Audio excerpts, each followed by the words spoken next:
Well, I say every day. It's a getting closer to taking a bath with my fucking toaster. We're not qualified. Explorers in the further regions of experience.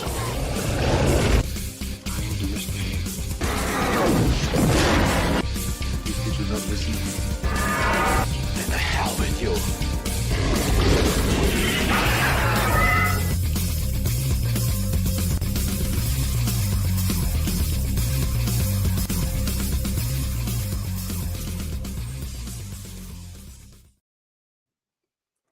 Greetings, salutations, and welcome to the 128th episode of Screaming Into the Void, the show where we talk about whatever the hell we feel like. My name is Samuel the Infamous, and joining me today we have Shadow of Hawk. How you doing, buddy?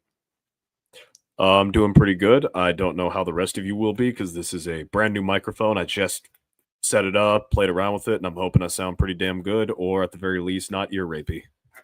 You do sound pretty good. Your P's are popping just a little bit, so I don't know how close it is to your mouth, but otherwise, yeah, it sounds great. Gotcha. I leaned back a couple inches. Is this better? Yeah.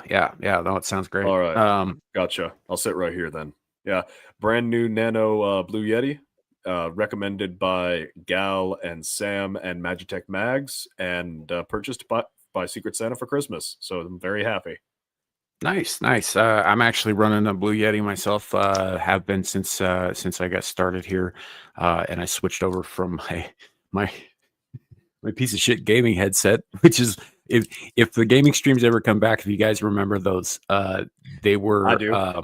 The audio for my voice is like it sounds a little bit more mechanical, a little more nasally, and that's because I'm using a different headset because I'm not running it through the same equipment when I do a stream, a game stream. So it sounds like not good. You probably would also, anytime that like my computer crashes or whatever, and I have to use my phone to do streams, I use the same headset for that. So it sounds like you can understand me. I'm enunciating clearly, but it just sounds distant. It sounds a little off, a little muted, and that kind of thing. And it's not as good.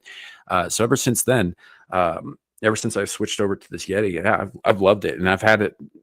I know this is just this is what they call in the YouTube space like a starter microphone, right? Like, it's a great thing to start out with when you're just learning all that stuff.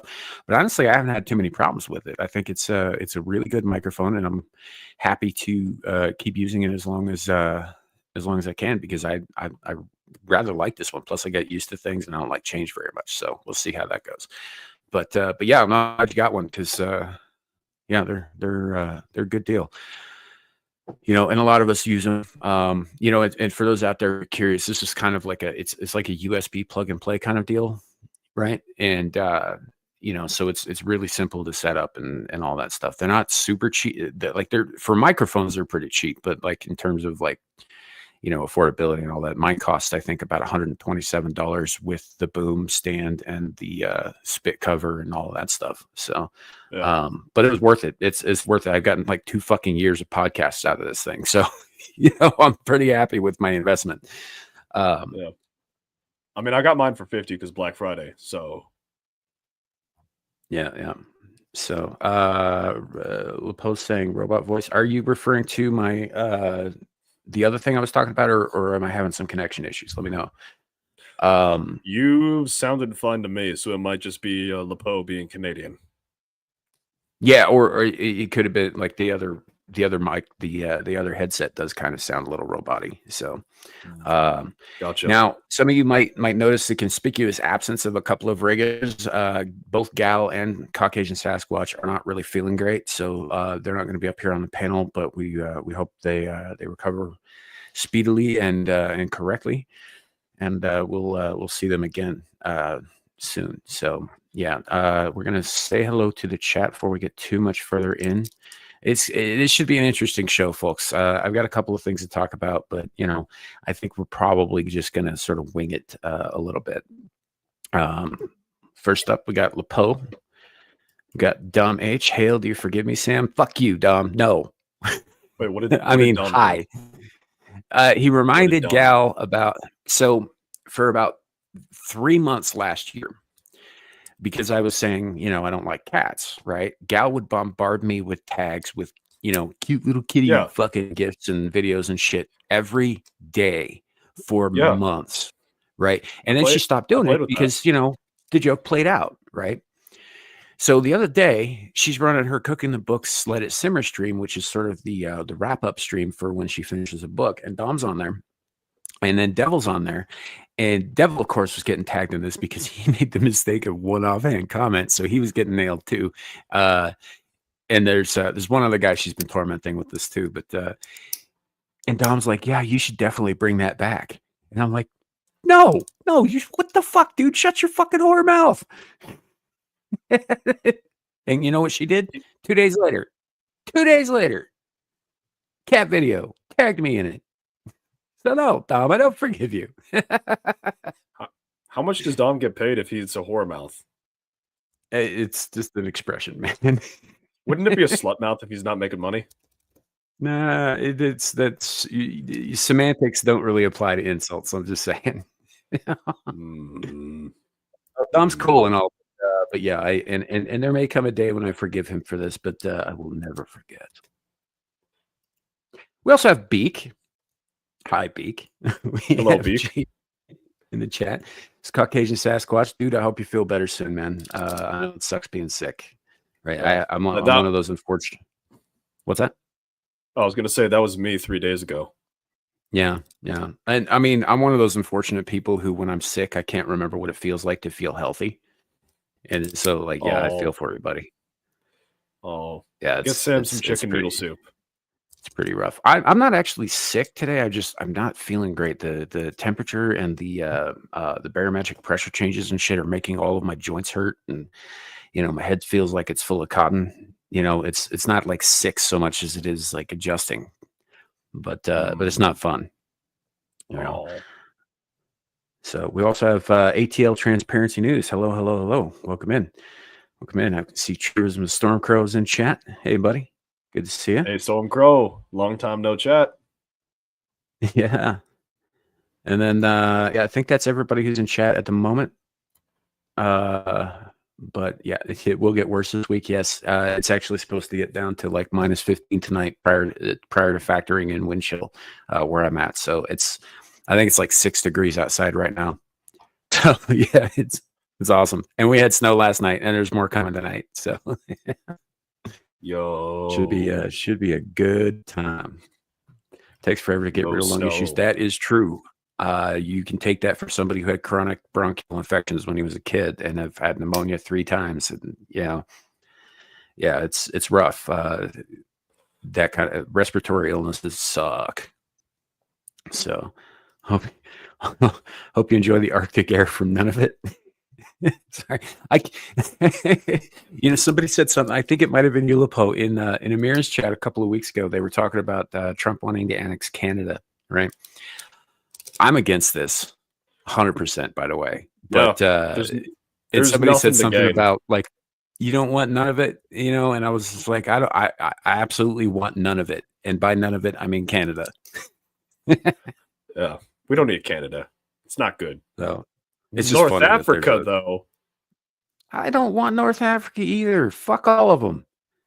And if we're going to be adding territory, I'm going to put this right out there. If we're going to be adding territory, right, adding states, adding statehood and like full citizenship anywhere, it should be Puerto Rico first, because they've been begging for it for fucking decades. Oh, absolutely. But they're going to ignore that. They're going to ignore that. And they're going to go and try and purchase Greenland from Denmark. And they're going to try and, yeah, but who said those places get the same rights as states? They'll go through the province, then they'll go through territory, and then maybe they'll get to be states. Maybe. Yeah, we'll tax them all the same though. Well, I mean, we could always do Canada like we did Hawaii, which is basically just steal a country out from underneath the sovereign nation that was already there. Whoa. It was not stolen. The locals had a coup, and it just happened that the new government wanted to join America. The CIA was not involved. Yeah, that's all bullshit. I know it's fucking bullshit. I absolutely know that it's fucking bullshit. No, we totally stole Hawaii from, and they were a sovereign kingdom, by the way. Oh yeah, no, I know the history of Hawaii.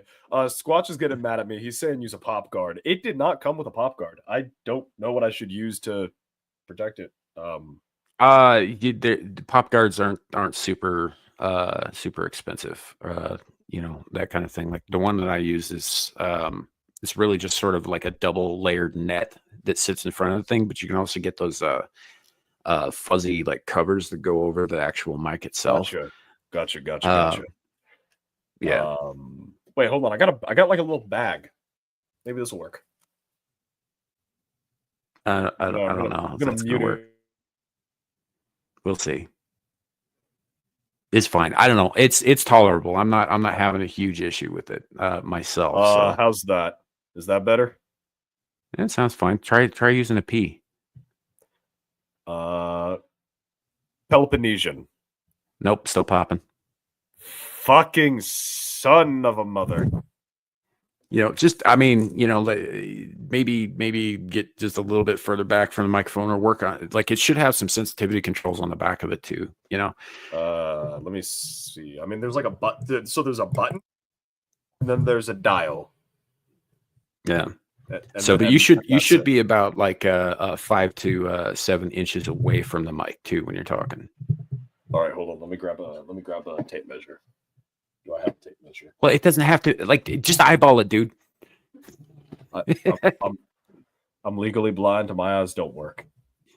Jesus Christ! They teach kids nothing these days in school. Yes, like you don't have an idea of what an inch approximately is just by looking. I mean, I could ask for assistance there, but I feel like that'd be kind of mean the way I'd do it.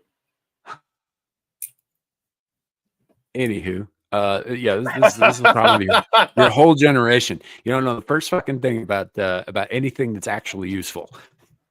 Yes, partly because we'll spend thousands of dollars on school, and then we'll get really, really, really stupid lectures.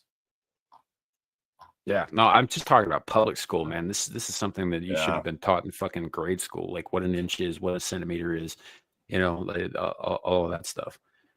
Yeah, 5.5 inches is the average length of dicks. Yes, that's true. Yeah, it's true. So I am achingly above average. Just putting that out there. Anyway. Oh, but no, I'm not super psyched about some of the stuff that's being thrown around there. I don't, you know, the only thing in Denmark and Canada that are of any value to us are the resources. You know, no offense, Canadians, but see, it's like even I understand there are based Canadians. I understand this. I understand that there are people who love their country and love their world and want good things and right things, right? I understand that they exist in Canada. Problem is 90% of your population is in places like fucking Ottawa and you know, Toronto and Vancouver, and those guys are all nuts. Yeah. See, you know, I was watching a stream. I think it was an Arch stream, and he brought up a point about Iraq and how war, if it's done correctly, could be massively profitable for the nation. Namely, if you go into a country and you break it, and then instead of just giving away the oil to other people, you take the oil for yourself and put that into the U.S. tax coffers, then you make a fuck ton of money. So we could do the same thing with Canada, where instead of directly annexing it, we go, hey, we want X amount of your natural resource revenues, and if we don't get it, we'll put someone in place who can give it to us. That'd be a far better solution if we're actually going to fuck with Canada, which I don't recommend because, little known fact, they're part of our nuclear defense program. So we poke them, they could cause problems. I'm not really worried about Canadian reprisal. But you should definitely, if you haven't already seen it, it's a John Candy movie called Canadian Bacon. You should definitely watch that. I've heard women prefer Italian sausage. It's not about that. It's essentially the United States declares war against Canada because war is profitable. Yeah, because wartime economies are good, and they figure Canada's the categorically. least offensive nation, and they won't actually have to do anything. Essentially, what happened was the Cold War with the Russians ended, and we're like, well, what the fuck do we do now with all this war machine stuff? Well, we need a new Cold War, so let's go after Canada. And Canada is just like okie dokie, and there wasn't anything to it, but a couple of intrepid Americans on the U.S. side of Niagara Falls decide they're going to like invade Canada on foot, just the four of them. It's a really fucking funny movie. And to that point, Sam, I would like to remind everyone of rule of acquisition number 34. War is good for business. Yeah. Well, I'm reminded of a particular scene where they're driving through Canada in a in like a box truck, right? Like with big box, container on the back of it. And they've spray painted all of these anti-Canadian slogans on there, like Canadians are pussies and fuck Canadians and all this stuff. And they get stopped by the police on the Canadian side, right? And they're like, oh shit, we're all in trouble now. And the cop makes them get out of the truck and write the same slogans in spray paint all over it, but in French, because in the law in Canada, the law is if you have something to say, it has to be in both English and French. That's good. And then he lets them go on their way. It's really fucking funny. Good movie, folks. If you haven't seen it, highly recommend it. John Candy's awesome. So, yeah. Rule 47, don't trust a man wearing a better suit than your own. I was just looking at rules of acquisitions, and that one stood out to me. Fair enough. It helps for some context, because when you say rule anything on the internet, people assume you're talking about the rules of the internet, not the rules of acquisition. Gotcha. I'm going to argue with LeBeau now. Yeah. Well, I guess if you want it. It's fine. So Shadow and I were talking about this a little backstage, so we're going to probably just get it over with, because I figure it's going to come up at some point. I'm going to say something, or he's going to say something, and it'll start a whole thing. So we're going to touch a little bit on some of the idiocy that's coming out of this whole Goonergate thing. Right. And for those of you who don't know, there's a couple of on the surface, at least, I want everybody to believe that they're like diehard, like puritanical born agains, going around talking about how, video games need to not have sexy chicks in them. And it sparked this whole debate about what is Christian, what is not Christian. And it's like, oh, well, this and that. And, it's, and one of the dumbest fucking things I have ever seen said on the internet, at least this year.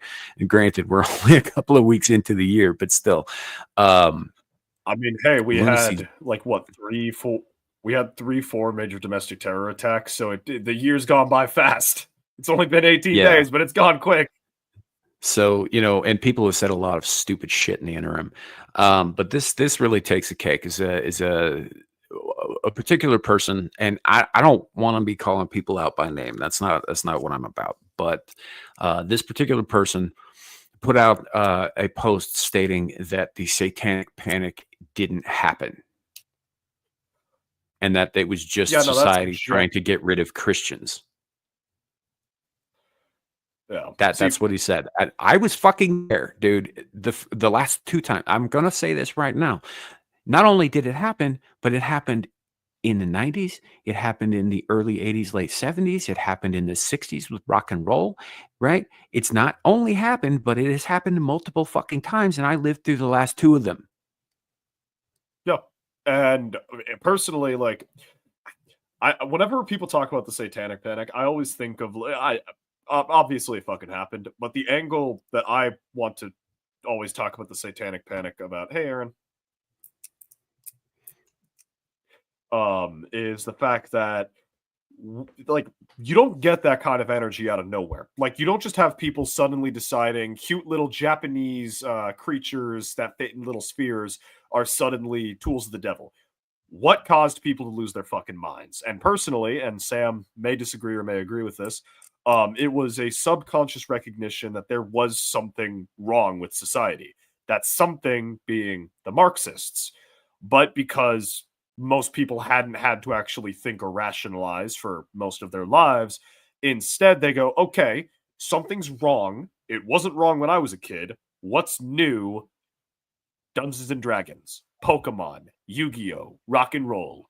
And they proceed to attack those things rather than pausing and going further and thinking, hold on, what is actually threatening the underpinning structure of our society, which is communism, Marxism, feminism, intersectionality, those things. I see your point, and I agree with it mostly. But in my experience, this is just a pendulum shift, right?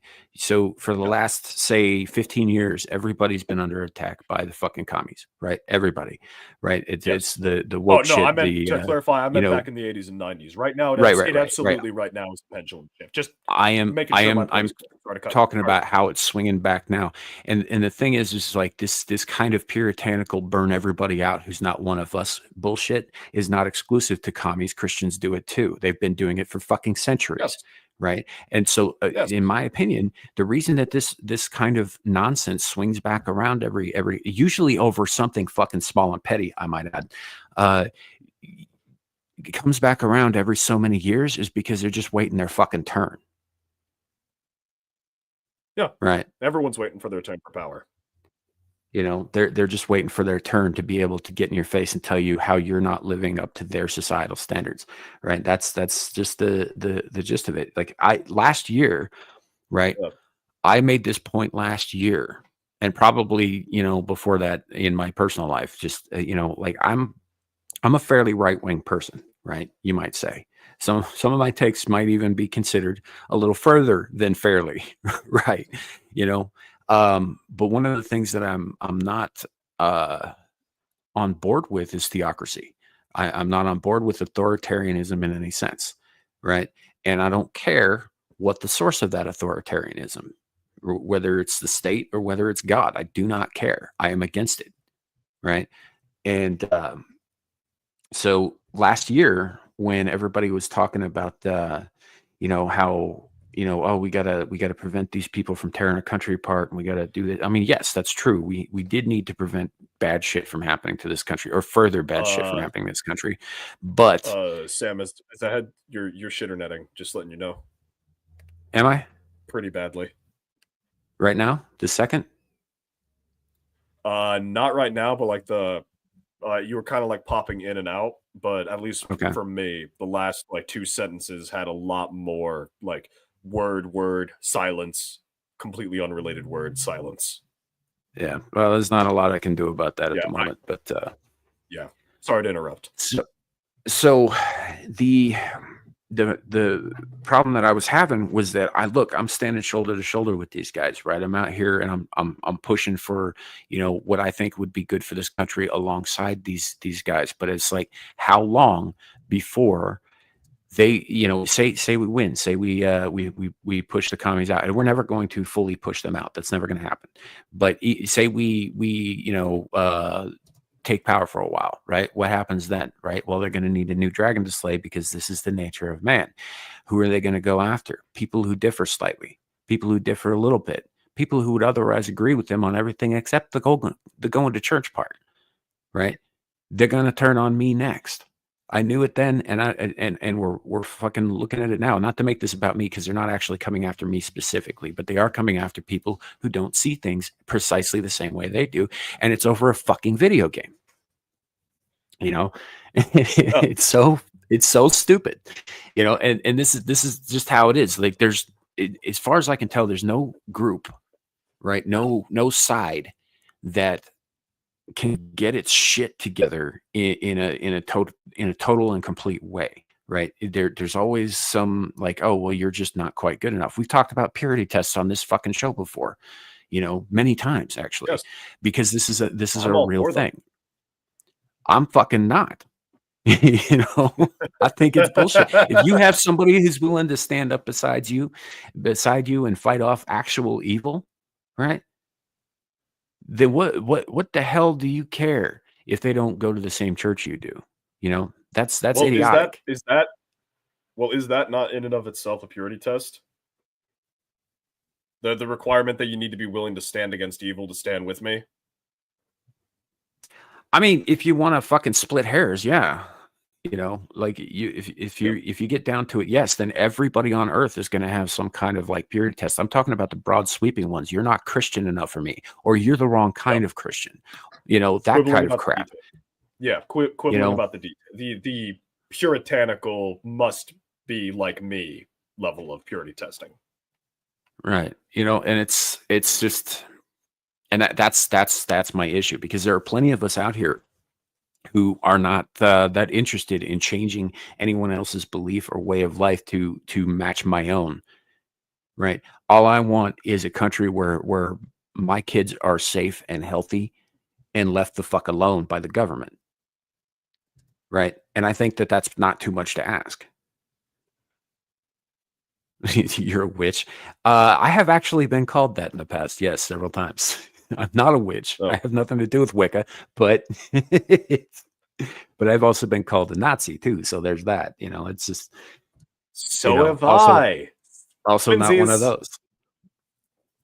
So, yeah, it's just anyhow. This supposed thing that's coming up is called Goonergate, which I think is more rightly titled Griftergate, because some of the people who are involved, who were at the center of the shitstorm, I don't believe actually believe half of the shit they're saying. I think that they were running out of marketable clout for some of the previous things they'd been saying, and they needed to stir the pot a little bit, is what I think.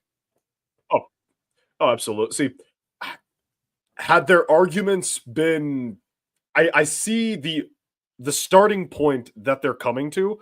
I understand the starting point, but then the conclusions that they reach to and the arguments that they specifically make. Howdy, Kenzo. Howdy, Lou. Yeah. Hey, whoa. I am not a apologist for the Austrian painter. However, I will apologize for all of the guys doing the actual fighting. I will apologize for Rommel, for House, for Millenheim, for random soldier number 6. I mean, as long as we're talking about it, I've got something to say about the Austrian quote unquote painter. I don't think painter quite qualifies, and I think his art teacher agrees with me. Oh, categorically. He got rejected. Like some of the single most boring, bland, uninteresting fucking landscapes I've ever seen came out of that man's brush. Yeah. But very anyway, good. Fun fact. Very good. Fun fact. Winston Churchill did the same thing, and if you put their paintings side by side, you wouldn't know whose was whose, but one was praised by his teacher and the other wasn't. Just saying. Now, is that a sign of is that a sign of German pickiness or English mediocrity? Well, seeing as how it was an Austrian, there's probably some snootiness involved. Let's not forget that Austrians, despite their close relationship with the Germans, are not in fact Germans. So, no, they're not.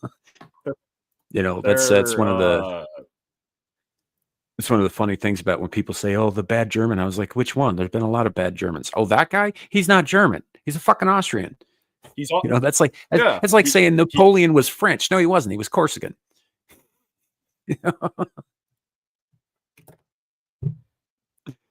So he was from Corsica, which at the time was a sovereign nation. So it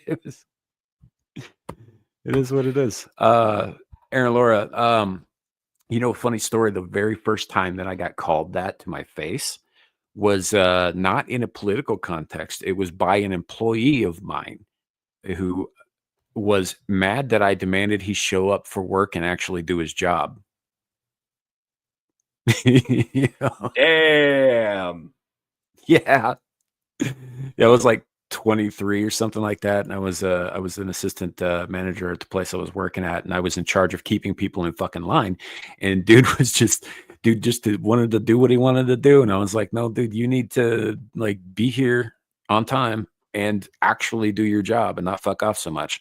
And he's like, "You're a Nazi. Everybody says it." And I was like, "Not to my fucking face, they don't."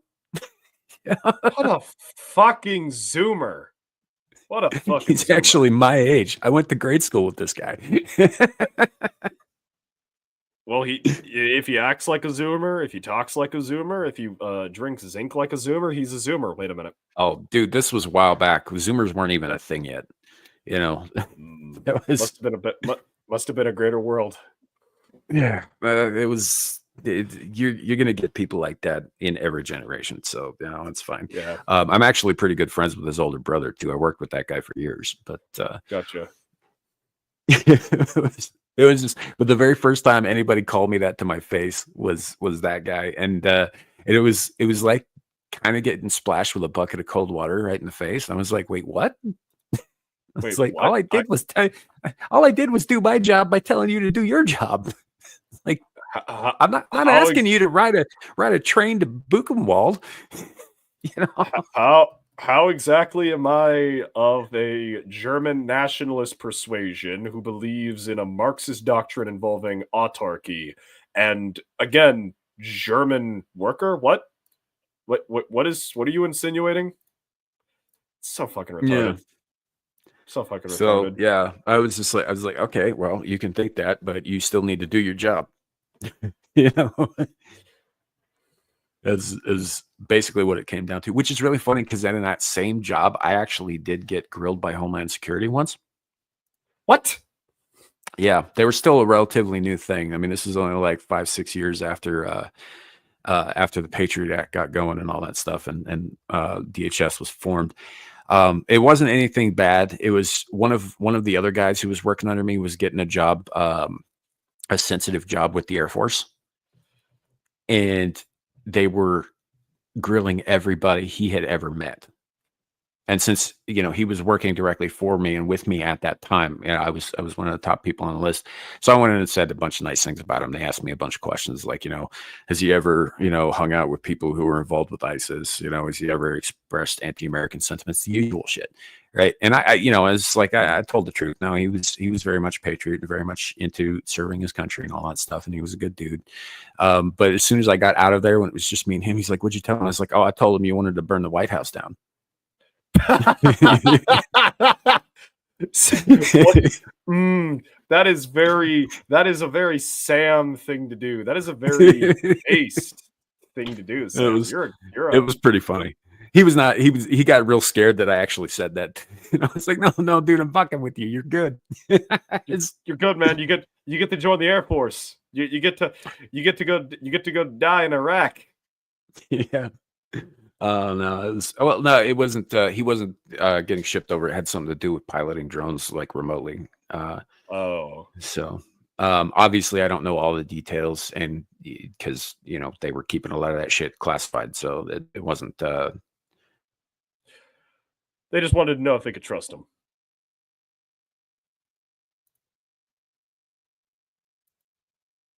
Sam. Well, Sam's internet has gone full shitternet, meaning me, Shadow of Hawk, am the one who has total power. I could say whatever I want. I could say anything. And there is nothing any of you hold on, I'm grabbing a book. While we wait for Sam, I will read Panzer Operations, the Eastern Front Memoir of General Rouse. Fuck you will.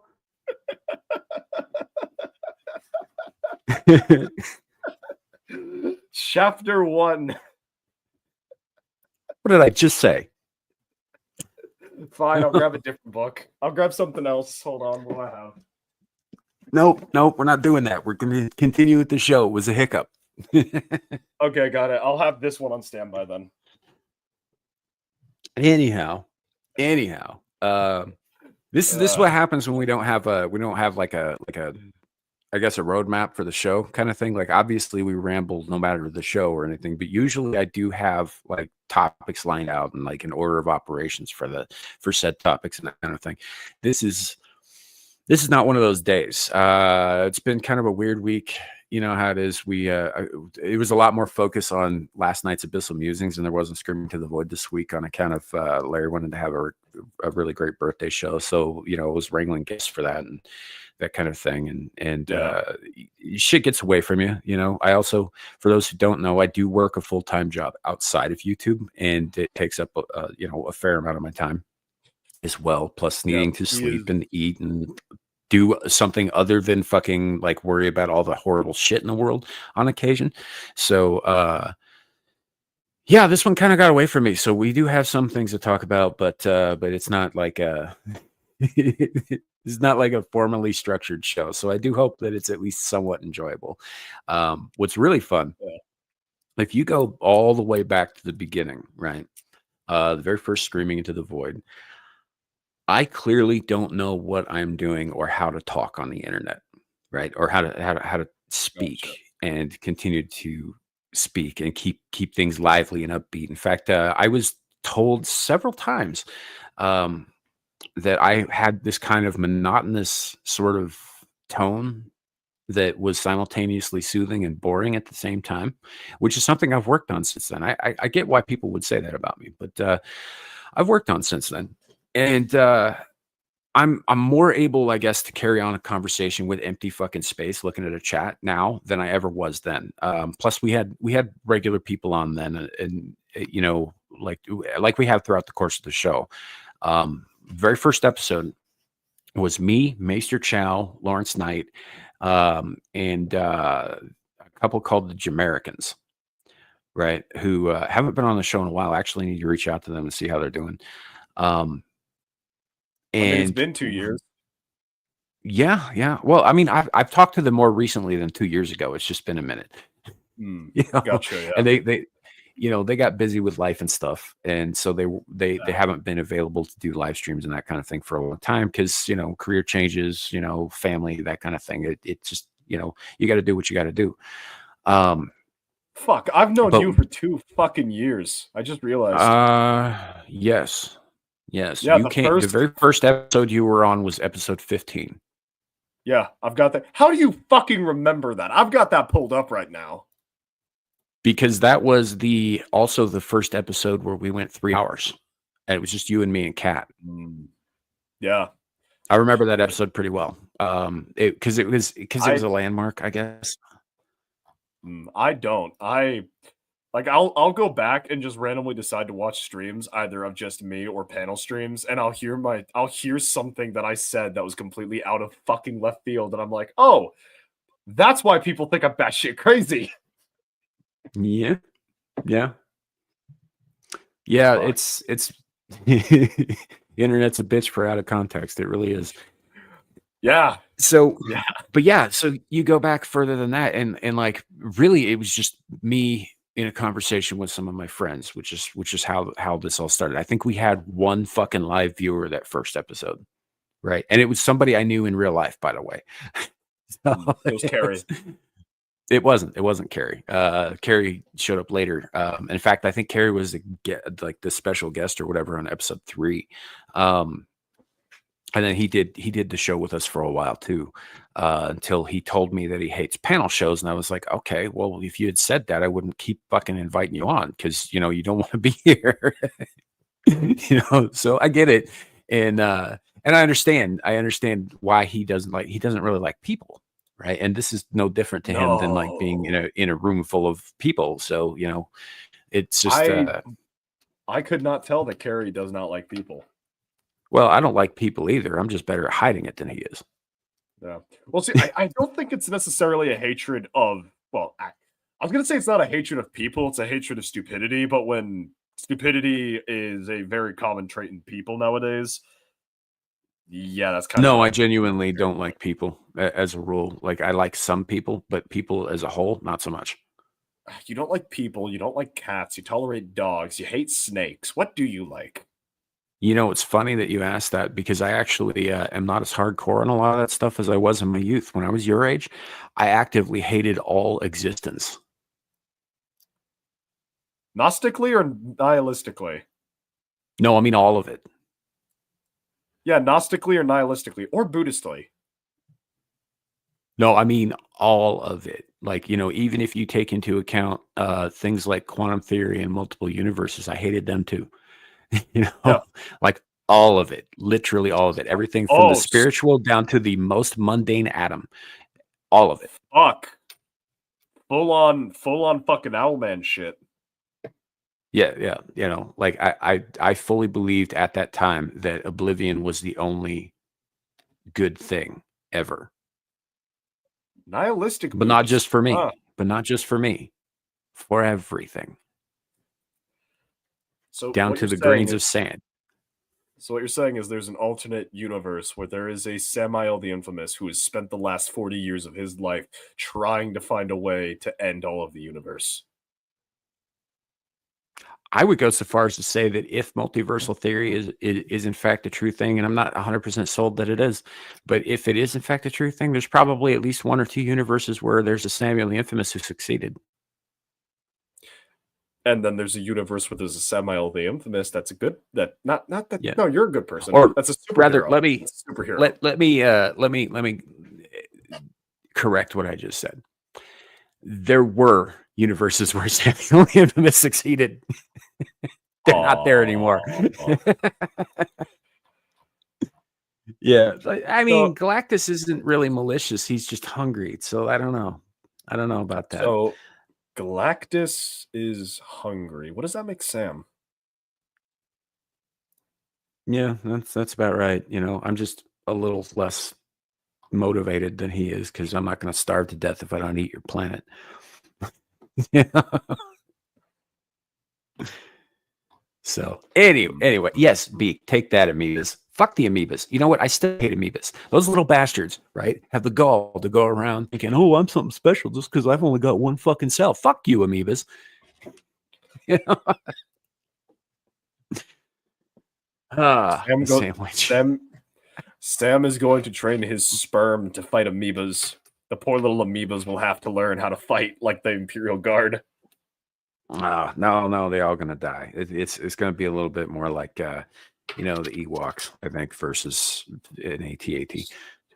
Sir has not fucking read a book that doesn't focus on the Imperial Guard or the Imperial Guard are included, dude. Crimson Tier, those poor fucking guardsmen did not know what they were walking into. They did not. They walked into Sam's worst nightmare. Wait, no, Sam's worst nightmare. Sam's dream. They walked into Sam's dream. An army of those. What are like the pinhead people called? Yeah, those guys. What are those called? The Cenobites. Cenobites walked into an army of fucking Cenobites. That have demons at their little as little attack dogs. They were not ready. Those poor guardsmen. You know the Cenobites are demons, right? I mean, like traditional Christian demons.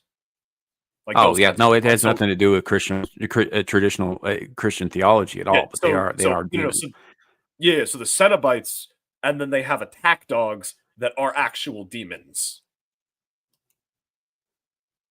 Yeah, glue to glue. Yeah, those poor sperm live for 5 days. Gonna have to train fast. No, they'll come at them like gonads trained, man. We're not going to go to that. We're not going to continue this line of thought. By the way, we're just going to move past this. Is this Jizzman lore? Is this Jizzman lore? No, it isn't. It's not. It's not at all. No, but there was a time in my life when I was about your age where I 100% agreed with that French philosopher. What was his name? I think it was Jean-Paul Sartre, who said, and correct me if I'm wrong, because it could have been a different French philosopher. Hell is other people. Hell is other people. I'll Google it. I'm pretty sure that was Sartre. Sartre, yeah. Yeah. So, yeah, it's, I mean, in a lot of ways, I still kind of feel that way. I'm just less militant about it now than I was then. Having kids will change you. Getting older changes you. Surviving shit that you shouldn't have changes you. So it just changes your perspective on some things, and you move forward even if you don't have a plan. Like I didn't after I turned 30 and didn't understand why I hadn't died yet. No. You went from Buddhist nihilism. Never planned for life.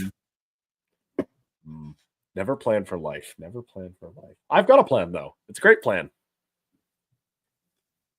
Yeah, no, I had absolutely no plan. I wasn't working on a career. I wasn't working on any kind of long-term anything because I figured I'd be in a box at 30. And then when that didn't happen, I was like, shit, what do I do now? And here I am, decade and a half later, still trying to figure that shit out. So here we are. Might as well make a kid. I've done that. Yeah. No, that's what I'm saying. At 30, you decided might as well make a kid. I was I was like 33 when that happened, but yeah, give or take. I was the same Wait, age as Christ when I became a father, as Wait, you're in the your same age as the age Christ died. Wait, you're in your 50s? I thought you were only in your 40s. I am in my 40s. Where are you getting 50s from? Because you got a kid that's okay. So hold on. Yeah. I have a step Wait. kid who's an adult, and I have a biological kid who is 11. Oh, okay. I thought the step kid. I didn't realize that. Okay, I didn't realize because I know you have a kid that's older than me. I thought that was a Yeah, biological that'd be child. my I didn't step kid. realize she Yeah, was. I didn't realize she was your step kid. Okay, never mind. Now that okay, that checks out. yeah. Now. I didn't physically make her. I mean, I did raise her, but I didn't. It wasn't Yeah. my whatnots. But yeah, she's older than you are. Not a lot, a year or two. But Yeah. No, I know. no, I'm not quite halfway through my 40s, but I'm creeping up on it pretty quick. So Yeah. You're 10,040s because you are sure, an eldritch terror, an eldritch horror. sure, we'll go with that. It's cute that you think 10,000 is a long time. I'm not saying it's a long time. I'm trying to flatter you and be nice and say that you're a spry young little gonad compared to other eldritch horrors. So. Compared to Jizzman. Jizzman is ultimately Oh, Jizzman is like my own creation too, so it's a little complex. It's sort of like when how the Catholics believe about Jesus being God and God being Jesus, and then so God knocks up Mary with himself, yeah. Except kind of thing. Jizzman's older Which, than you. if you ask me, is as Lovecraftian as it gets. Just saying. I would not and disagree. then it gets worse. Not only does he knock this poor girl up with himself, but later on in life he then sacrifices himself to himself. Yes. Right? I heard this argument the other day. It was just like, well, no other God has done what Jesus has done. I was like, Odin did. Didn't Odin do Odin that absolutely did. Didn't Odin do that to learn how to read? It was about gaining knowledge. Yeah, he went and he gained 9 wisdoms by sacrificing his eye, and then he gained some other shit by after sacrificing his eye. He had to die too for 9 days, hung on a tree. Yeah, and then he rose again. Yeah, because he ripped his eye out, he speared himself, and didn't he also hang himself? Yeah, he was hung from a tree, a big ass dead tree. Yeah, was it Yggdrasil or is that just no? It wasn't. It wasn't Yggdrasil. It was just a big ass dead tree. Yeah. Oh, speaking of Odin hanging, did you ever see? And this is a very fucking shitty show, so do not watch it. But did you ever see the Oh fuck! Now I'm blanking on the name of it, but it's the end of a show that's basically it's like a Norse legend type thing. Thor kills this giantess's family, and so she gets her friends together and they go to fight and kill Thor. The final episode has this scene where Odin realizes eventually the Aesir will be replaced by a new god, and it's Jesus. And you basically have the parallel of Odin hanging from the tree and then Jesus hanging from the Christ in front of him. Did you ever see that? And if you did, what were your thoughts on that? You'd have to give me a title, man. I've watched a lot of Norse mythology based stuff. This was relatively new. Fuck, I'm gonna have to go find it. The one I'm thinking of was a Norwegian show called Ragnarok, which was about modern day people in this fictional town called I think it was called Edda, which is funny. In Norway, right? There's a fjord there. There's a group of family who are, in fact, Jotuns, immortal Jotuns, who are polluting the fucking water and, all that stuff. And then this kid and his brother and his mom come to town. And as it turns out, the kid is basically Thor, but he doesn't know it yet. And his brother is Loki, but he doesn't know it yet. And the old half-blind man in a wheelchair in town is Odin and all that stuff. So they get together and they have this little war between the gods and the Jotuns. And in a small industrial town in Norway. It was an interesting show, actually. They did some interesting stuff in it that I actually kind of enjoyed that. Gotcha. The show is called Twilight of the Gods. It was on Netflix. Live action or animated? Animated. No, didn't watch that one. I would not recommend it. It's a cool concept, but it's handled very childishly. You know, they gotta start coming up with some better titles too, because that's literally what Ragnarok means is Twilight of the Gods. It's a literal translation. That's probably why Right. they did it. Everything in their dog has been called. There was a movie years ago, a Norwegian movie called Ragnarok, which is about a guy and his kid, and they find this cave and they go exploring in the cave, and they find some cool stuff in the cave, and then there's a giant snake for some fucking reason. Gotcha. But it's got nothing to do with like Norse mythology so much as it does like these people find a giant snake in a cave. It was a bit of a giant monster movie. Gotcha. Yeah. Sounds It was pretty good. Better or worse than Velocipaster? The Norwegians tend to put a little bit more care into their production value. What do you think? Well, I don't know. And by the way, you do understand that you are the only person besides Joker Voice who insists on comparing everything I've ever seen to one fucking movie. Yes. Just because I like Velocipaster doesn't mean it's a good movie. It is awesome. It's not good. Yes. It's not well made, Yes. but it is awesome. Yes. It's not the standard by which I judge all other movies. Fine. That's a you thing. 30 Days of Night. Would you compare? How would you compare it to 30 Days of Night? I wouldn't. They're completely different fucking genres for one thing. Les Parcs des Loups. How about that? Again, different genres. And you're approaching this from the wrong angle. I don't know anybody who compares everything that they ever watched to one fucking thing they happen to like. That's right. true. Nobody does that. That's just you. No, it's absolutely not just me. No, I don't even do that. I just ask the question to infuriate. Yeah, it's not infuriating, but it is a little annoying. Good. Yes. And Clue's got it right. My favorite movie is Jaws. Nothing comes close to Jaws, in my opinion. It's the best movie ever fucking made. Period. Roaring sharks. That actually, the roar thing, I was a little mistaken on that. That happens in Jaws 4. It doesn't happen in the original Jaws. Rar. You know, but yeah, no, it's the greatest movie ever made. It's got adventure, it's got horror, you know, it's got everything you could ever want. It's about 3 men who go on an epic fishing trip. Yes. Yep. Where's no idea. She's been trying to raise funds for meetup, I think. So yeah, she's probably off busy somewhere else. I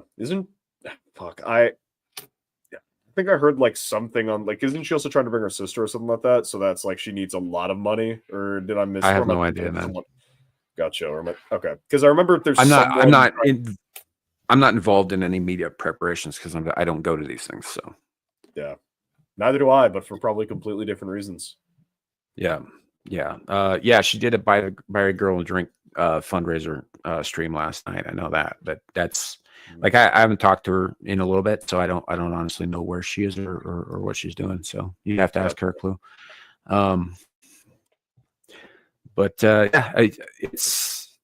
I don't know. I liked that Ragnarok movie, the one with the giant snake. It was pretty cool. I liked the TV show Ragnarok, even though it took some extreme liberties and there was some like weird, like tranny stuff as far as Loki was concerned. But that's not entirely out of character for that god. So, yeah, you know.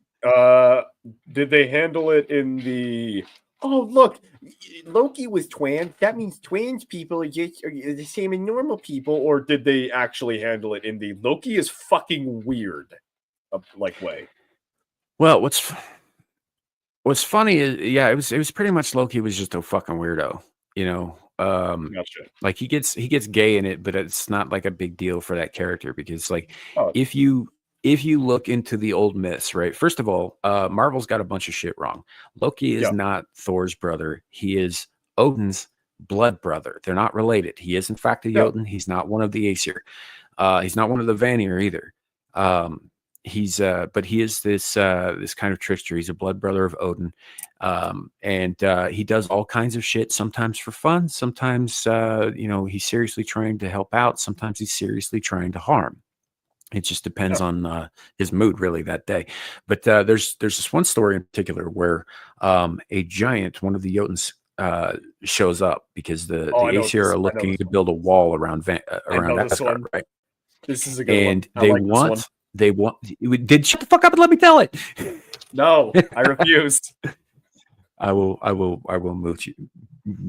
Anyway, Mute me or mute me. you can take that any way you like, buddy. Hold on, I'm trying to see So- if my copy of Tales of Asgard has that story in it. Anyhow, so they want to build this wall around Asgard. So they put the word out there, looking for artisans to help them build a wall because the Jotuns are a problem, right? Well, not all of the Jotuns, but some of them, particularly the ones in Jotunheim, the frost giants. So this one dude shows up. He's a Jotun. He's got this big ass horse with him. Einsweiler or something like that. I don't remember what the horse's name was specifically. And the horse is named. The giant is not. He's not named in anything. So he comes to them and he says, "I'll build you this wall." Gotcha. And they're like, "Okay, well, what do you want for payment?" He's like, "Well, I want the sun and I want the moon and I want the queen of Asgard, Freya. You have to give me her too." And they were like, "Well, that's." So they're just like, "What the fuck? We can't do all this stuff." So Loki takes Odin aside and he's like, "Yo, tell him you'll pay the price. I will figure out a way to get us out of this, and tell him he's got a time limit on this too." Right. So so Odin goes, "All right, dude, we will pay your price if you can complete the wall by such and such date." I think it was like 30 days out or whatever. And I'm gonna check. it doesn't really matter. It's anecdotal. The giant, of course, he's like, "Well, of course I can do that," right? Because he's a master craftsman and he's got this badass horse to haul stuff for him. And so he goes and he starts to get to work thinking he's going to get all this awesome stuff as a prize, including the queen of fucking Asgard. And so when he gets out there, he gets to work and he's making progress. And there's only like 4 or 5 days left in the deadline, and he's getting real close to completion. And then Odin goes to Loki and he's like, "What the fuck, dude? I thought you said you were going to take care of this. Now we're going to have to give him the sun, the moon, and my wife."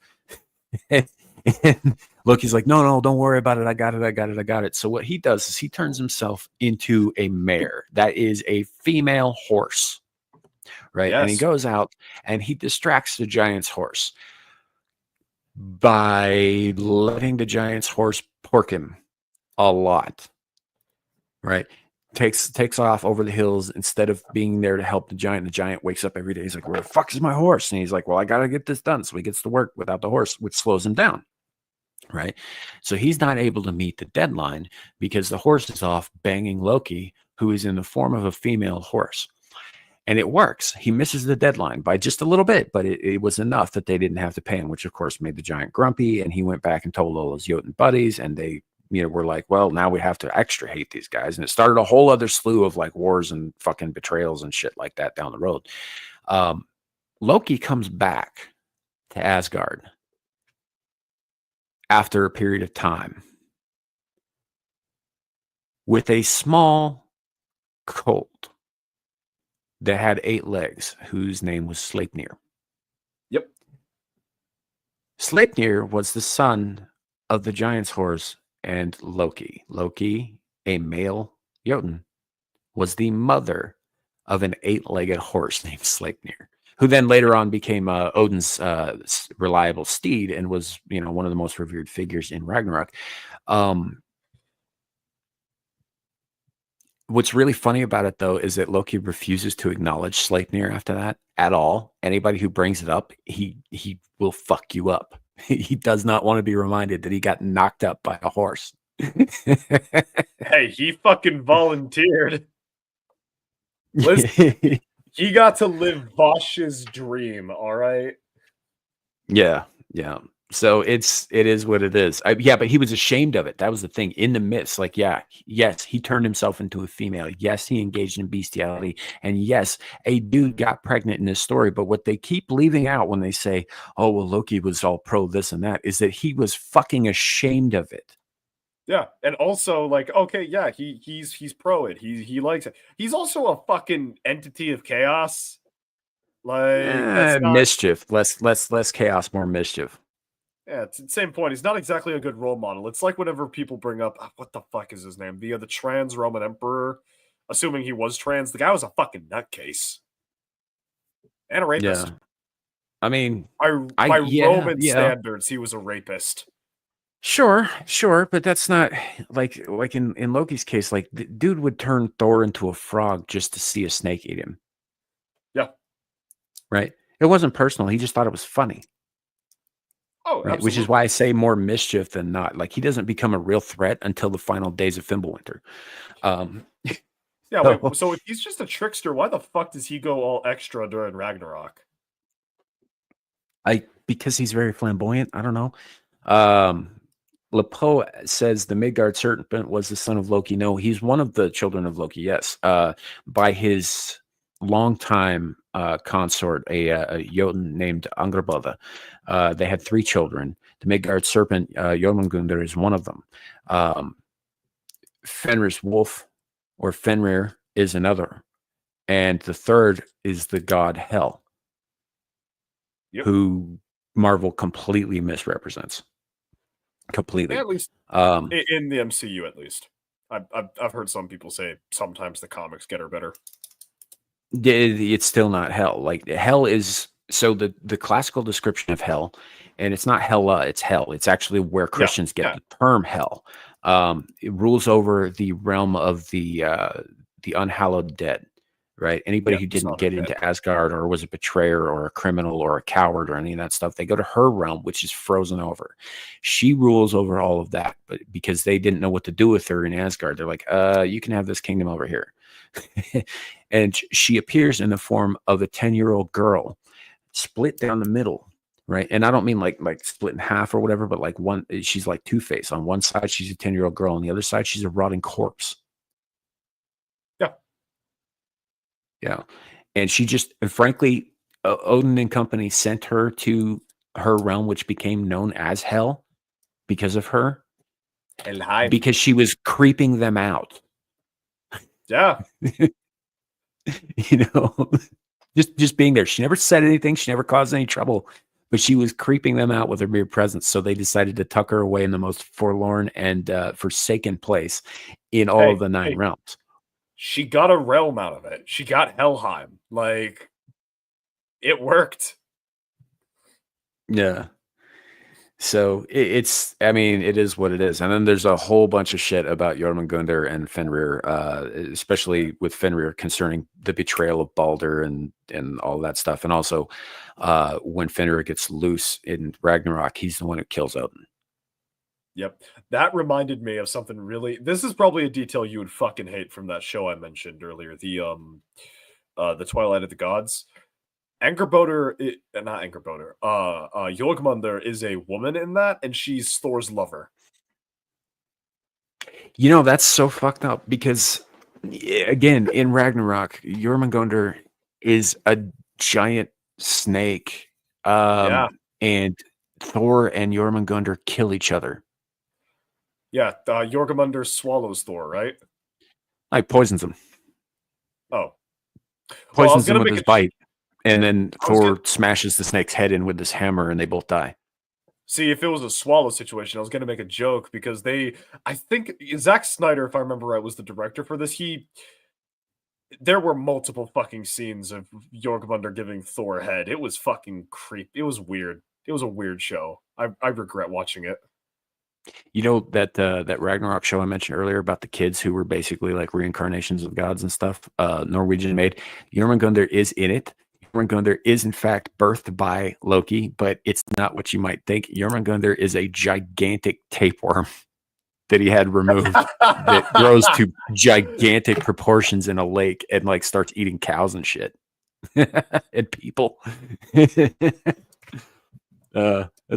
It's a wild show. I enjoyed it. I enjoyed it very much. It was pretty well written. Good characters. Some excellent tragic moments. Some pretty funny moments. But if you're gonna watch Norwegian stuff, like there are a handful of things I've seen that I really like. Those 2 things that I mentioned already, both named Ragnarok, totally unconnected to each other. There was also a show called Northman, which was kind of a comedic play on the History Channel show Vikings. which is hysterical. I highly recommend that one. The third season gets a little wonky because it's kind of prequely, but the first two seasons are really, really good. And funny, I might add. There's a bit where, do you know what an Atastoop is? Not by name, but if you describe it, I might recognize it. So the Atastoop is the practice of people who get, old and are no longer of use to the community of throwing themselves off a cliff face. Self-sacrifice in service of the community. It's a very old Norse tradition. It's no longer obviously commonly practiced or anything like that. So that opens the show with a bunch of dudes, older looking dudes. And, keep in mind, times were harder back then. So people looked older than they were in a lot of times. So this dude, he's like trying to talk them into doing it. And he's just a slave. He was just told by the village rulers to take these guys up there and make them jump off the cliff. And so he's like, yeah, okay, fellas, it's time for the Atastoop. It's like, well, what will it bring great honor? And he's like, oh yes, the Atastoop is probably the most honorable thing you can do. So he convinces the first one, and he jumps off a cliff in his loincloth. He's not wearing anything else. He goes, to Valhalla, all the way down, and he splats. He gets crushed right at the bottom of the fucking cliff, because that's what happens when you jump off the fucking cliff. So the other dudes look over the edge and is like, oh, he got crushed. And then the other one's like, yeah, I don't want to do this. This isn't for me. And the other guy's like, yeah, I'm only 37. And they're just like, yeah, we're just not going to do this. This is not something for us. It'll be fine. And so they just eventually promise not to go back to the village. And then so later when they pop up again, everybody thinks they're ghosts because they all think these guys threw themselves off a cliff. It's really funny. Fucking hilarious. So, I love it. I very much recommend this show. There's some pretty hardcore stuff in it, as far as like the violence, and there's kind of a lot of rape. How much are we talking? Let me put it this way. So when Jarl Borg decides he's going to send some dudes over to conquer their little village and all that stuff, the acting chieftain, who's this like weird little creepy dude who, thinks much more highly of himself than he should, he dresses up like a woman because he knows they're going to start raping the women. And yes, that starts happening to him, but he explains later it's really like, if you start pushing back, right, and then it's like you're raping the raper.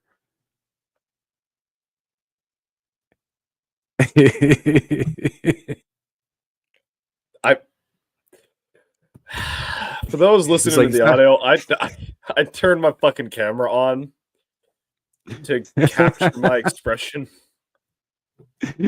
Yeah, there's this shield maiden chick who goes around with a necklace made of penises of people that she's like, conquered and raped. You deserved this. The prerequisite for a successful war against the Soviet Union was a systematic preparation for the undertaking. And that's enough of that. So it's not all that. I'm sure it is. It's not all of that. They do make fun of a lot of the harsher aspects of life, like when they're waiting for their men to come back from a Viking raid, and they're just like, "Oh, they're not back yet. Well, we better sacrifice some slaves." They just take a bunch of slaves out back and start cutting their heads off, right? That's price. Yeah. Well, this one dude, he's sitting there and he's just like, "Well, I guess if it's for the best," and he puts his head down on the block and like the ships appear on the horizon. They're like, oh, good. And he's like, oh, the callous like disregard for life and a lot of the things that went along in that age. It was a bloodthirsty age. It really was. And there were a lot of freak accidents and, that sort of thing. They really shined a light on this. And what made it better was this was made and produced by Norwegians. Right. They actually filmed it twice, once in Norse and once in English. And they filmed it so that it's not dubbed. When you watch the English version, they're actually saying these words in English. When you watch the Norse version, they're actually, they literally filmed every scene twice just to make it as accessible to everybody as possible. It was Yeah. really cool. They made the good version, and then they made the one that would make them money, right? which is what I fucking wish Villeneuve would have done with Dune. Make the good one, and then make the one that'll make you your money back. Well, that's the thing is the versions are exactly the same except for the language. Yeah. Right. They get everything down to their marks and everything. Like you're not going to see any visual differences besides the words that they're actually speaking. And so, I mean, you could, and that way they didn't lose anything in the translation either. You know, which was pretty cool. But I would recommend it. It's called Norseman. Last I heard, it was on Netflix still. I think it was originally a Netflix show. Norseman. Let me look. And wait, you said Norman earlier. Is it Norseman or Norman? It's Norseman. Norseman. Norsemen. Men with an E. Yeah, it's still here. 3 seasons. Yeah. Sword First two are and great. Sandal. I like this. I'm happy to be a part of this. So it's the first 2 seasons are really great. The third season gets a little like weird with some prequel-y stuff, but it's still pretty good. And at the time, it was better than a lot of other things that run. This hilariously, this was running concurrently with like seasons like 3 and 4 of Vikings. That's right, based. which that's so much. Well, that was the whole reason they made this show. They're just like, yeah, they're not getting anything right. We're gonna fucking do a comedy show that's more accurate. do not get. Oh, how do they portray? Do they ever like have any major like fight scenes, like any big battles? And if so, how well do they portray shield walls? Because one of my, no, not really, because you're talking about village against village, really. It's not. The battle scenes were. I mean, villages had like fucking 30 people in them, man. They weren't massive battle scenes at all. If you're lucky. Yeah, no, because one of the things that bothered me a lot about the Viking show is just the sheer stupidity you would have to have in some circumstances for the fights to even happen. It's like, yeah, we're inside this castle, we got walls and we got bows. Let's go out and fight the Vikings. Okay, hold on. We start the scene by us actually like using our bows and standing on the walls and shooting them from our castle. Yeah, we could also see that we're outnumbered like 6-1. Yeah, we also know that these Vikings killed our army like 3 miles out when we outnumbered them and caught them by surprise. Yeah. Draw swords, men. Let's go die honorably. Like, what the fuck? Like, that writing was so not good. Awesome to watch. Yeah. Not good writing, though. I couldn't turn my brain off for it either. I really enjoyed Vikings. I loved that show. Now, to be fair, it falls off a bit after season 4. It ends, I think, pretty strongly, but there's some like wobble between 4 and the end of season 6. It's kind of like but gotcha. I do very much like that show, but it is completely historically inaccurate, and not just because of decisions like that, but like the first 2 characters you're introduced to are Ragnar Lothbrok and his brother Rollo. Yeah. Right. So the problem is that there were like 4 or 5 different Ragnars over 2 centuries, and they don't know which one was which in terms of like how they were doing this. Plus, some of them may have been like King Arthur, not entirely real.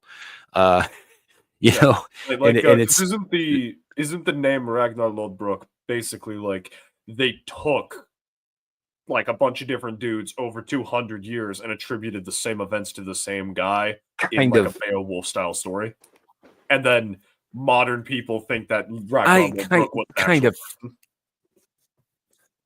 Well, that's the thing, is that he may have been an actual person. There are records of some of the things that he goes through in his legend actually happening, like King what's his name with the snake pit in his death. Yeah. Right, that happened. There's proof of that, but they don't know if that guy was the Ragnar that everybody's talking about. They also do know that the sons of Ragnar, the legendary sons of Ragnar, Bjorn Ironside, Ivar the Boneless, Sigurd Snake in the Eye, Vitsirk, and what was the other guy's name? Whatever. Anyway, those guys were all fucking real. Ivar the Boneless is one of the first people, like he led the great heathen army, for Christ's sake. Yeah, him, Guthrum, Ubba. That was one of them. Ubba. Yeah, Ubba.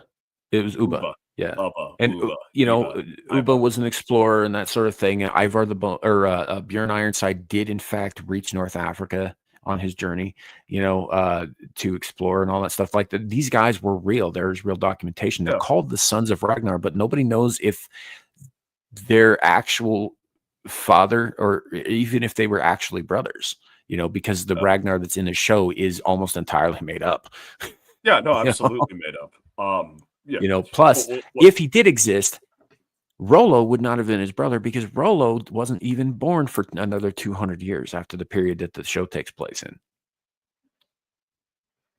Wait, well, because isn't the show itself like condensing about 100 years of events into? It's condensing several hundred years. Yeah, because the monastery attack happened at the beginning of the. I read a book about this shit like a while ago, like I think like junior year of college, where it was like early 800s is when the first Viking happened in like northern England, took out a monastery up in Old Bernicia, and then about 100 years later is when you actually get the first like Danish colonization attempt of England. Yeah, that I guess the idea was they felt like they didn't want to make up a bunch of characters, so they took as many like famous Vikings as they could gather and put them all in the same time period, which is not how it happened. Like Rollo was the guy who was promised Normandy by the French king so that they would stop raiding Paris, right? And, he was the reason that the Normans have Viking blood because him and his raiders settled there, and there was this dude named Floki in the show. Floki, I forget his last name, was a real dude. He was the guy who discovered Iceland. Right. Yeah, no, I've seen. I got to think the beginning, but again, not in the same time period. I know. Yeah. So yeah, it is what it is. It's a horribly inaccurate, but very entertaining show.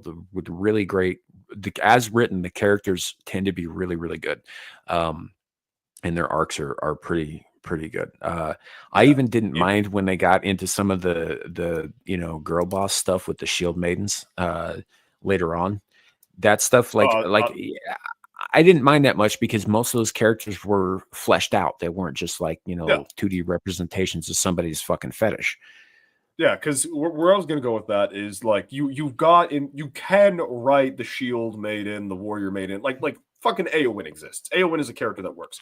Another period piece that's in like a kind of similar time period that does the warrior maiden shtick very well. The Last Kingdom. You get characters like Hild, where why does Hild know how to fight? Because she was raped and she didn't want to be raped again, and so she had a bunch of warriors teach her how to fight so she wouldn't be raped again. Or Princess and then later Queen Ethelfled is a noble whose husband is a fucking cowardly sack of shit. Someone needs to rally the Mercians, so might as well be her. And she often fights on horseback and is surrounded by guards, and so it makes sense why she's fighting as well. You can make the warrior maiden. I'm going on a tangent. I'm going on a rant. Here's the fact of the matter is there were warrior women in history. They just weren't as prevalent as certain factions would have us believe today. They did exist, but they were usually in an individual capacity, which is why they're fucking remembered, because they were legendary at what they did. Joan of Arc was a legend when she was fucking 12 years old, man. She was killed when she was 19. Everything she did that is so legendary, she did between those ages. Right, which for anybody is kind of incredible, and it's like there's a reason we remember her because she had an ability. I mean, she could fight according to stuff that was left behind. She could fight, but that wasn't her superpower. Her superpower was rallying other men to fight for her and for God, and she did it so well that she turned the tide of that fucking war. So, there were warrior women out there. I mean, the Amazons were a real tribe. They don't exist because of their idiotic mating practices, but they were a real tribe. Once upon a time. Was the tit thing real as well, or was that just like something? It's hard to say because none of them survived, so we don't know anybody who. We know that certain quote unquote historians who like to mix myth in with their facts. Wrote that down, sure, and you see images of them on like Greek art, where it looks like one breast is smaller than the other because the story goes that they would cut off one of their breasts so that they could more fully draw their bow. Yeah. And it's possible. They were, by all accounts, kind of extremists. They didn't keep men in their village. Any sons they had were expelled. They would capture men, rape them, and then kill them. So like if they could do that, then yeah, I could see them fucking doing like a partial mastectomy just for ease of access with the bow thing. But I also know plenty of female archers today who are full stacked chest of drawing their bow completely. So it's not out of the question that maybe that was just something that was made up to make them seem more scary than they actually were. Or it was like some weird local cultural practice that was related to the fact that once a bush told them to. Or it could be a total myth, like what Carrie said. Yeah. Yeah. So it's, it could have been, it could have not been, I don't know, but they're all dead. I know that. Yes. So, but they did We're- exist, kingdoms like Dahomey, which were basically built on female fucking power and also mostly slave sacrifice. Let's be honest. Yeah. Wait, wasn't Dahomey like so fucking patriarchal that the only way, like Matriarchal. wasn't the Dahomey was no? Because wasn't like the Dahomey woman was warrior? matriarchal. Because I remember like the woman warriors were chosen because the king didn't want like men in his palace, and so he made a force of like ugly women, so he wouldn't have to have men in his house.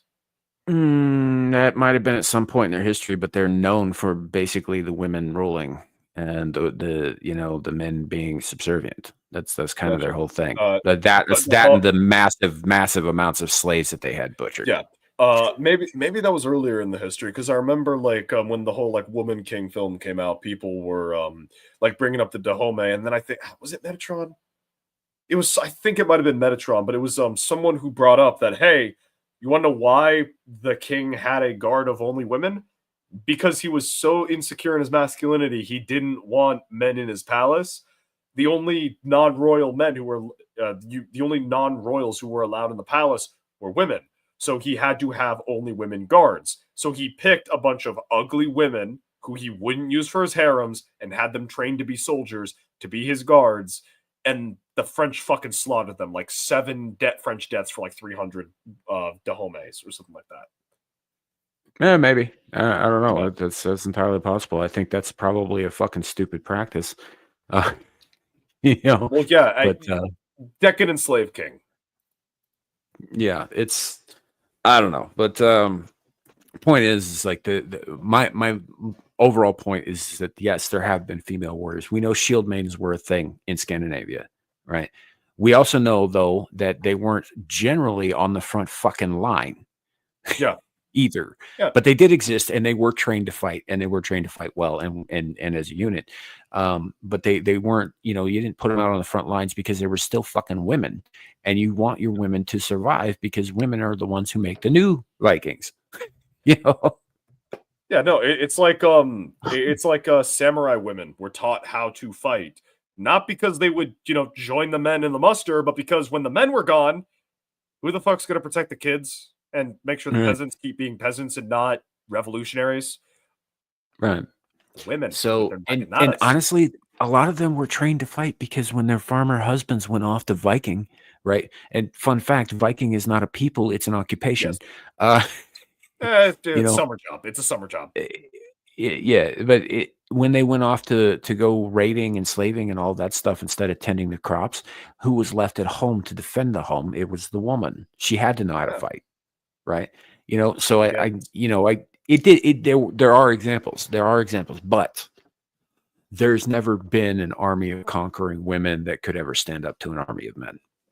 Nope. It doesn't exist.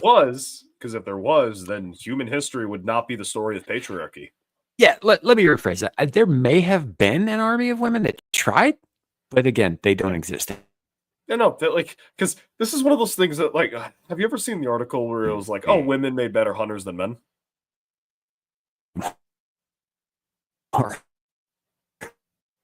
Your shitternet is so bad, I can't tell if you're laughing or not.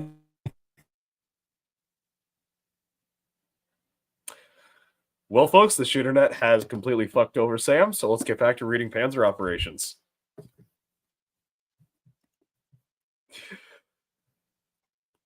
One could not provoke such a... Sorry, I got taken out for a second. I got Oh, taken out for a second because I've been speaking truth to women. yeah, no. So, the article. What were your thoughts on it? Because I assume you were laughing at me bringing it up. Yeah, I didn't actually catch that part. What part? What?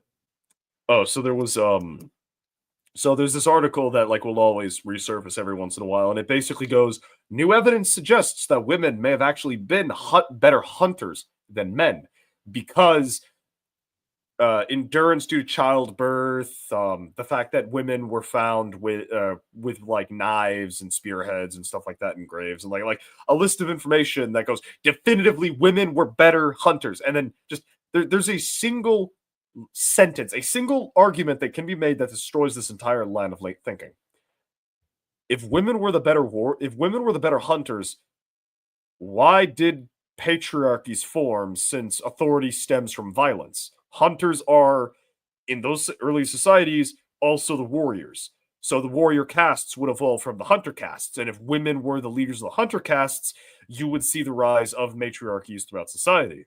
So Well, if you would women if women weren't were so catty and backstabby. Well, see, the thing is, women would not be catty and backstabby if they were the hunters of the warriors. One of the prevailing theories of why men work better as a unit than women do is the fact that men were the ones actually hunting. It's us evolving into our roles of being hunters. The fact that, yeah, I fucking hate you, you fucking hate me, but we need to kill this damn mammoth, so we're gonna shove that shit and save it for when we got food in our bellies. Whereas women will actively sabotage each other during an emergency situation. I've been told this by Yeah. women. It's not sexist for me to say, so don't get at me, Aaron. No, it's still sexist. And Aaron, I think, mostly agrees with this sort of thing. She likes to give you shit because it's funny. Obviously. So even some societies we're told were matriarchal, where only women led in some facets of life, but run by men in others. Yes, that's absolutely true. Well, that's the thing, though, is even when you have a matriarchal system, there's still such a thing as gender roles. So certain roles have to be fulfilled by certain genders, and even then, they understood that. It's the only way society survives for any length of time is when everybody does their job. So yeah, and like biologically, we're just built for more strenuous physical activity. Obviously, childbirth is something we're not capable of, and we probably would break us because it's a horrendous thing to put a human body through. But women are specially designed to survive that process and do it again, right? Whereas men are designed to make sure that the women survive to do that process. Again and again and again. If we tried to have a baby, it would fucking see. Here's the thing: women have like a very convenient exit point for children. Men don't. We have not only is it a very tiny hole, it is also a very fucking long passage. Deadpool said he was a butt baby, so he was an anal birth. I fucking hate living in a commie apartment complex. I need a fucking desk Luger. Desk Luger, protect me. Anywho, Desk Luger, save me. I don't even know how we got on this. I did have some other topics, but I don't think we're going to get to any of them, which is fine. I don't care. This was an enjoyable conversation, and I'm happy with enjoyable conversations. So, Sam, 30 minutes into the stream. I don't really have anything planned. Sam, 30 minutes before the end of the stream. Damn it. I had these plans, but we kind of fucked the goat and we didn't get to No, not plans. I just said I had some stuff that we could talk about, but I think we've done a pretty good job, keeping up a conversation without them. So, yeah, it's great. So, but yeah, it is what it is. I live in a hose with 12 rooms alone. Chew on this. Haha. House. Okay. House. Yeah. I don't see how you have a functional hose that has rooms in it. Wouldn't that fuck with the flow? Maybe. Just go with the flow. You get a womb. You get a womb. You all get a womb. I don't want one. I don't want that. Yeah. Women look, here's the thing. You're gonna hear a lot of this stuff, and this is probably where I diverge a little bit from my my fellow, I guess conservatives. I don't even want to use that fucking word right now because it kind of puts a bad It taste means in my mouth, nothing. given the way that some You of these mean asshats are acting lately. But most conservatives yeah, are conservatives. yeah, it's just it's a fact that men and women are built different. It's a fact that we have specific roles for specific reasons. We have specific parts for specific reasons, and our brains work specifically for specific reasons. Like this is non-negotiable. This isn't something that we can debate philosophically about because it's just the way it is, right? And this what I think that's it. That's right. That's the nail on the head right there. We live in a time where everybody's got so much time on their hands that they've decided that the way things are must have some, you know, more mundane, alterable reason as opposed to them just being the way things are and being needed to be accepted as the way things are. Uh, Sometimes people say, oh, well, why can't it be this way? And the answer is because that's the way it is. Period. Yes. Full stop. No further explanation required or needed. So yeah, and that's something I think, and your generation in particular really needs to learn to accept that sometimes you can't change shit because it's just the way things are. Preaching to the motherfucking, well, not a choir because you wouldn't be in a church. Preaching to the fucking skulls, Sam. I have been in choirs, just not religious ones. Preaching to the fucking choir, Sam. There you go. You can say that. And honestly, I'm not bothered by religiously associated metaphors and that sort of thing. Oh, no, I I use know. them for crying out No, loud. I was trying to force awkwardness. It's a weird place to do it, man. I got a jizz man behind my avatar. I mean, the way the avatar is set up, that's your face. Yeah. No, that's not your face. You're the face of Jizz. You're Jizz Man. I am jizz man in this context, but also in this context, there's another version of me creeping up behind you. Fuck, I wish Suka was here because I got I wish Suka was here because I've got a job for him now. I need him to take the Iron Man song, take your voice, and then do a parody of the Iron Man song where it's like, I am Iron Man, na na na na na na na na na, but make it Jizz Man. So it's like, yeah, you need another syllable everyone. for that to work. But hello, everyone. I am Samuel the Infamous, and today I'm releasing my new hit single, Jizz Man. I am the Jizz Man, grand old leader. Wait, wrong song. Fuck no, that's the wrong song. Yeah, I almost sang something that would get me 5 to 10. Yeah. I mean, I know I'm all about free speech here on the channel, but please don't get it taken down. Let me do that. That's my job. Yeah. But yeah, that's the thing that everybody needs to accept sooner or later. Is like, why, I mean, this is a lesson that we should all learn in early childhood when we attend our first funeral, right? Of usually, hopefully, an older person who has lived a full life and it's just their natural time or whatever. But sometimes other shit happens and you end up having to see that. The very first question a young child would think when exposed to, so-and-so is not coming home ever again is why. The answer is, that's just the way it is. Because it's just how it is, and you have to accept it because there is not a thing you can do to change it. Yeah, because a snake told a monkey to eat an apple. Right. At least that's what mine says. I don't know what yours says, but that's what mine says. I mean, it depends on who you ask, I guess. But no, it's I'm not even talking about like that kind of thing. Just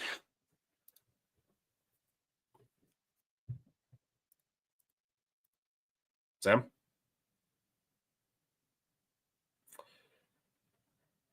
Well, shitternet hit again. Yeah, well, howdy, Andy Pickle.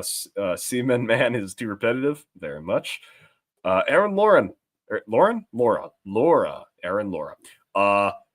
Save it for okay, chapter 2. Rumble exclusive. I mean, I'm gonna be streaming Black Company after this, so Sam's gonna be gone for a bit. Okay, Aaron, we can actually make some progress. No, actually, I'm gonna just talk about this now. I've been meaning to do this all fucking week, but I've been sick all week.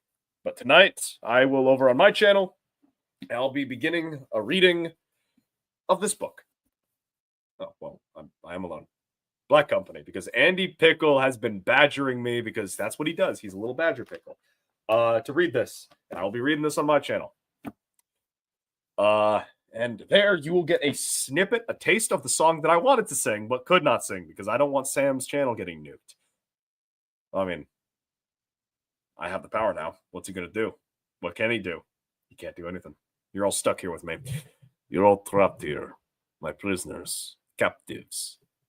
And we're going to learn about the Eastern Front, boys and girls. We are going to learn about the invasion of the Soviet Union. One could not provoke such a conflict and expect to carry it through in a spirit of adventure. Unfortunately, due to the lack of vision and the fundamental blunders of Germany's leadership, it is no exaggeration to state that the entire Russian campaign will go down in history as one gigantic improvisation. Prior to the invasion of the Soviet Union, the Oberkommando der Wehrmacht and OKH, Army High Command, did not think far enough ahead. And I'm going to stop right there. Did I get that thing to Cat? No, I did not, because Cat is a freaking cat. Hey, Sam.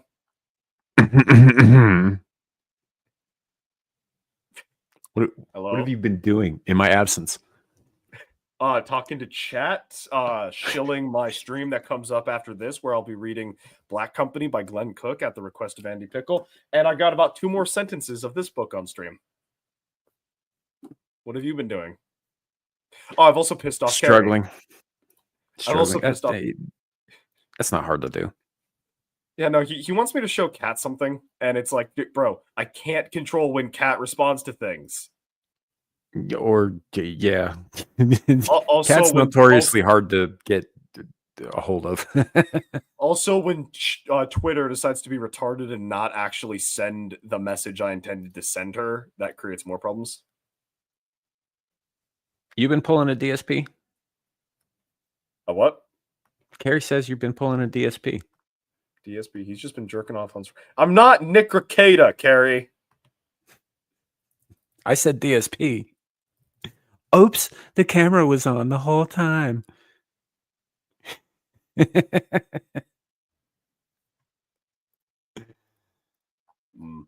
no. I was just reading I was just reading a Wehrmacht officer's breakdown of his operations on the Eastern Front. Howdy, old blindy.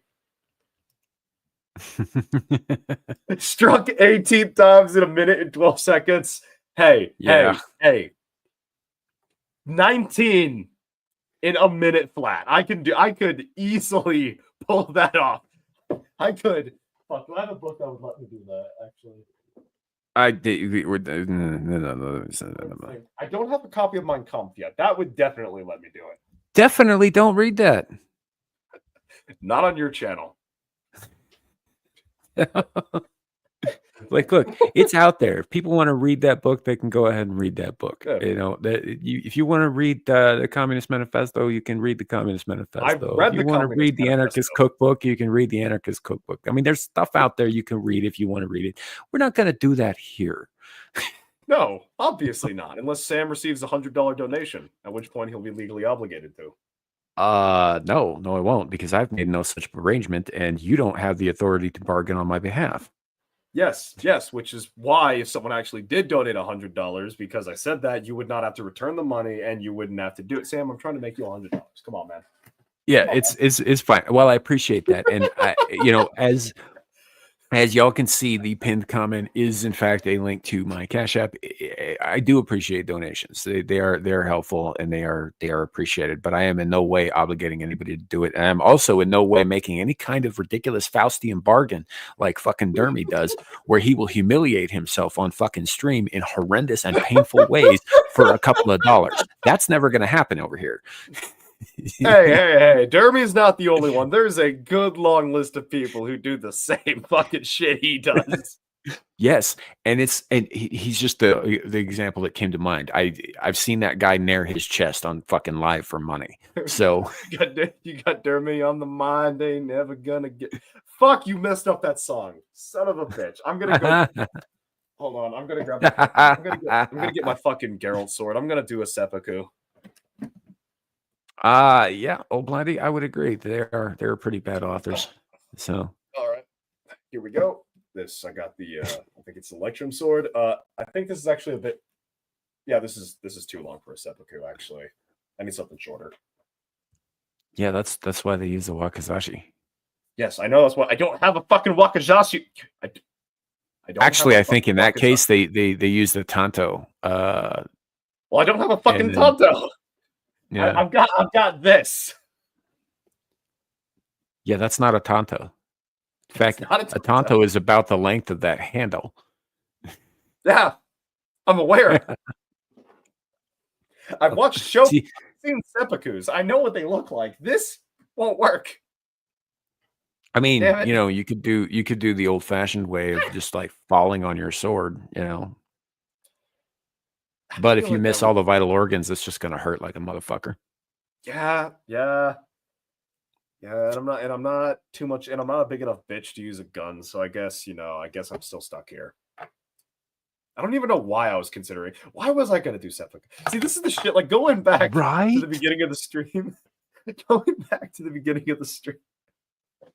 Oh, I like this. I like Andy Pickle's suggestion. That's a very No, good he's not wrong. I posted something that fucking Pocahontas did earlier, where she went out. She's like, "Hey, send helpful, donations and stuff to this link, and it will get to the fires. 100% of it gets to the fires." And as it turns out, now about 3.57% of it goes directly to Act Blue and her fund in particular. Yeah. Oh no! The politicians are lying bastards. Whoever could have thought that? Yeah, there's a reason why I held the opinion that politicians, prostitutes, and actors may not be in the public square during holidays. Yeah. Lepo, I actually do have several edged weapons along those lines. I've got a really shitty katana that I got for about $30 that was a practically made one. It was good for learning on stuff. It was also good because it came disassembled and I had to learn how to, do all that shit and maintain it as well. But it's now damaged beyond repair. It has an S curve in the blade, which I can't fix without breaking it. I broke the handle in half once because it had a wood joint lock instead of a single fucking piece of wood, right? And so I put that back together with a couple of steel plates and steel dowels, and now the handle is twice as big as it used to be. It weighs way too much. There was the whole thing off balance, so I renamed it Frankensword. I know a guy who'll trade you a husky for that. No, he can't have it. That's not okay. That's not even my best weapon. That's just there's a lot of sentimental value attached to it because I learned a lot of shit with that blade. I also broke a lot of shit with that blade, so it is what it is. But I've also got a Ninto, which is extremely sharp and has an edge on it that's closer to the way an axe blade works than a sword. See, this is what's the solo stream you do? What's the name of that again? Whispering in the Dark. Yeah, Whispering it's in the probably Dark. about time for another one of those. Yeah, I was gonna say for you should just do for a Whispering in the Dark, like set up your camera over like a table or something and just show off your fucking bladed weapons collection. That's something to consider down the road. I don't actually have a good camera for that. That's like I run a very low rent operation over here. The microphone that I was spent so much time at the beginning of the stream praising is like the most expensive and scale piece of equipment I own. So that's something that maybe down the road I might think about doing. But yeah, I've got a couple of cool things. I've got a Nagamaki that is also very sharp. That one's my favorite. That one's my favorite. And I do name them, like any self-respecting fucking weapon geek. That particular one's name is Man Opener because I also like puns. Man Opener, yeah, like can Nano opener, but for Mm. men. Mm. You know, so yeah, that's I've got some pretty cool stuff. One of my brothers has a very it's actually kind of a short version of the same, but he has a Nodachi, Yeah. which is an Is anti-cavalry sword. Yeah, isn't this the same brother that you said like loaded up like full fucking Oh yeah, like yeah, it's his. post-apocalyptic kid Yeah, walks down the street and a cop is like, "Well, there, boy, are you looking yeah, to he had get in trouble?" he had No. 3 guns on him too, as well as a bunch of other sharp shit. You know, Are you trying to cause a ruckus in my town, boy? I don't know what they asked him verbatim was, "Are you looking for trouble, son?" And he goes, "Looking to stay out of it, sir." And they're like, "Okay, then," and they left. Mm. Yeah, That's good law it was enforcement. That's based a law good time. enforcement. Well, the fact is none of that is illegal to open carry in Wyoming. Oh, absolutely not. Wyoming is based. You know, but he did kind of look like he was going to go start a war, so they had to ask. They had to ask. Wait, okay. Does Wyoming have that fucking commie law put into place by that Marxist bastard Reagan that says you can't buy an M249 from a Walmart? Yeah, but that's not the Wyoming thing so much. It is a Walmart thing. Walmart abides by that across the board Fucking because Reagan. Walmart believes in restricting 2A. This wouldn't be the case. Listen, man, we lived in an age where you had a dollar menu, where the dollar menu meant the dollar menu. You had a 24/7 Walmart where you could buy a fucking automatic weapon, and Reagan killed all that. It was Reagan, right? Yeah. I'm a little bit behind on politics. Andrew Might Jackson's have been. still in office, right? Speaking of mixing things up that are in completely separate centuries, I'm just going to call you History Channel Light from now on. Hey, I don't attribute everything to aliens. That's Carrie. Fuck you. Man, yeah, it is what it is. But Yeah. but yeah, no, Yeah. I might consider down the road maybe doing something with or maybe just like posting like images of them or whatever. Just I mean, kind of thing. But you've got StreamYards on your phone, right? well, yeah, there's that too. But I could also just film it and post it as a short too if I'm going to use my phone. Yo, yeah, do you do like the Strout route? Strout route. The short route would absolutely be like a great way to go. Just be like, did you just have a stroke? Is that what we're witnessing? I don't fucking know, man. I'm 2 fucking gray dudes standing behind me away from being a schizophrenic. All right. Yeah. Jesus. There's already 1 back there. I don't need another 2. Yeah, no, it's something I might consider down the road. I'm pretty skittish about filming any of my environment too, though, because I know for a fact there are autists out there who will find where I am based on the fucking kind of paint that's on the wall.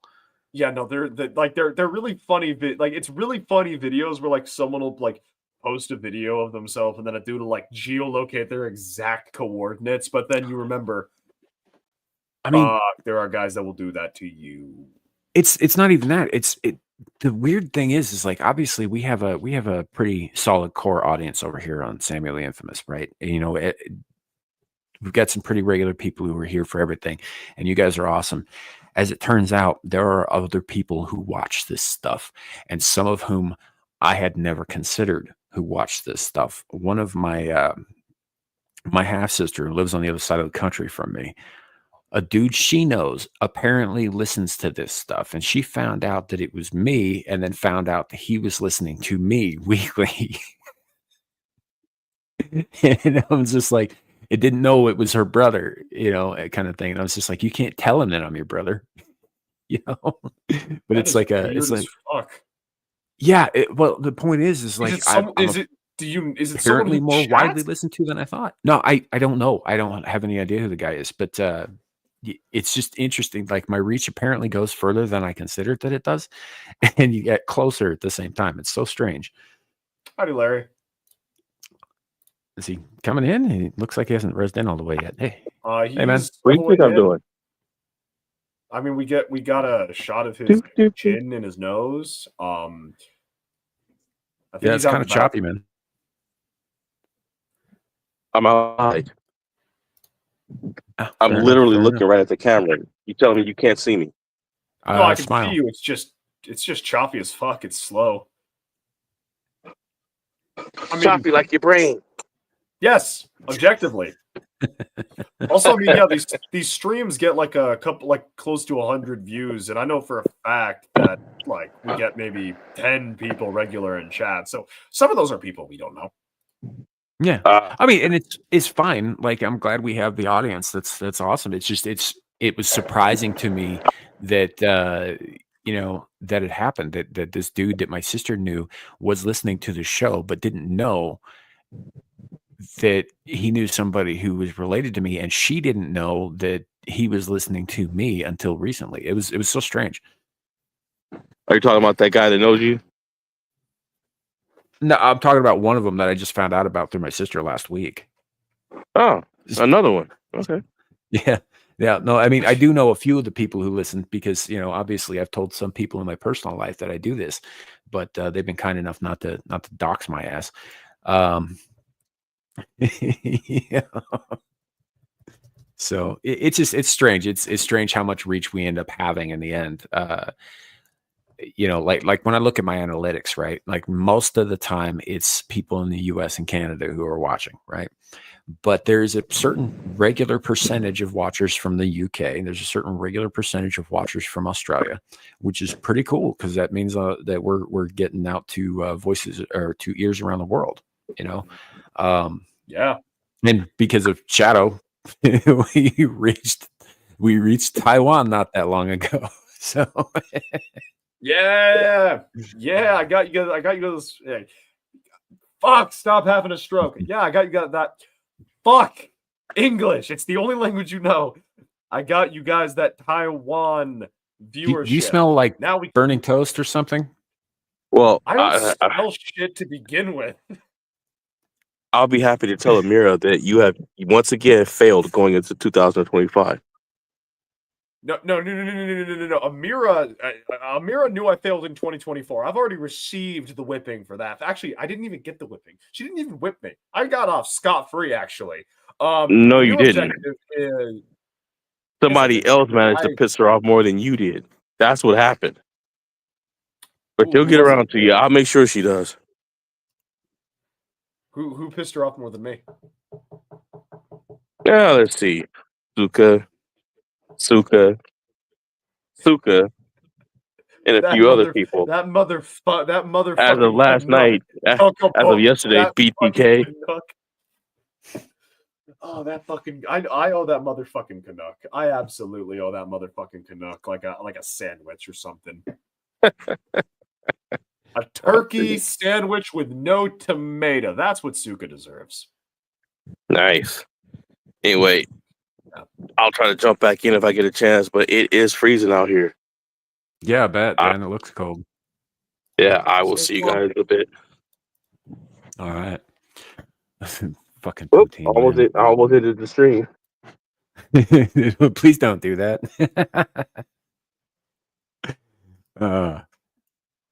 Yeah, Canadians. Anyway, I disproportionately make fun of Canadians because it honestly, you guys are kind of easy targets and it's funny. No, it's not personal though. Like we have 2 Canadians in chat right now, so they know I don't hate them. I do kind of hate their government and their country, but I don't hate them. Wait, I know Carrie's one. Who's the other one? Carrie's not Canadian. I meant Lepo. Sorry. Yeah, and Aaron Laura is also Canadian. Yeah. Right. Yeah, she is. Yeah, I forgot about that.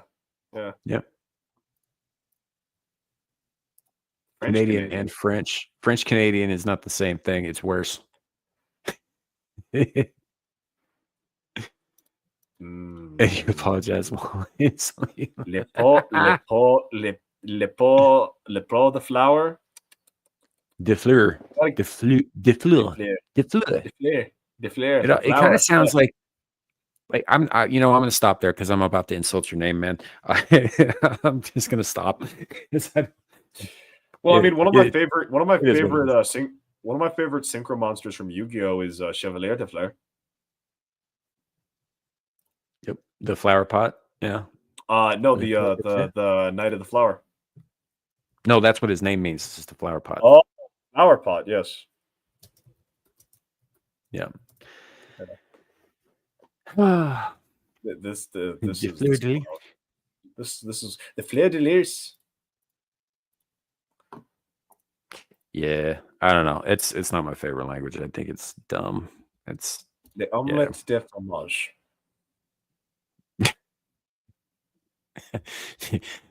I mean, the only French phrase that I ever learned, I learned this from an animated show called Freakazoid back in the 90s, was qui a coupé le fromage? Yeah, that's an omelet with cheese. I mean, it has to do with cheese, yeah. If I remember right, it means who cut the cheese. Cheese. Fuck, I'm hungry now. Yep. The pose got it. That's it. That's exactly the phrase. Yeah. Who cuts the cheese? Who farted, essentially. Shadow pronounces the S in Illinois. No, I don't pronounce the S in Illinois. People in Illinois do. Yeah, well, people in Illinois are retarded, just like people in Arkansas.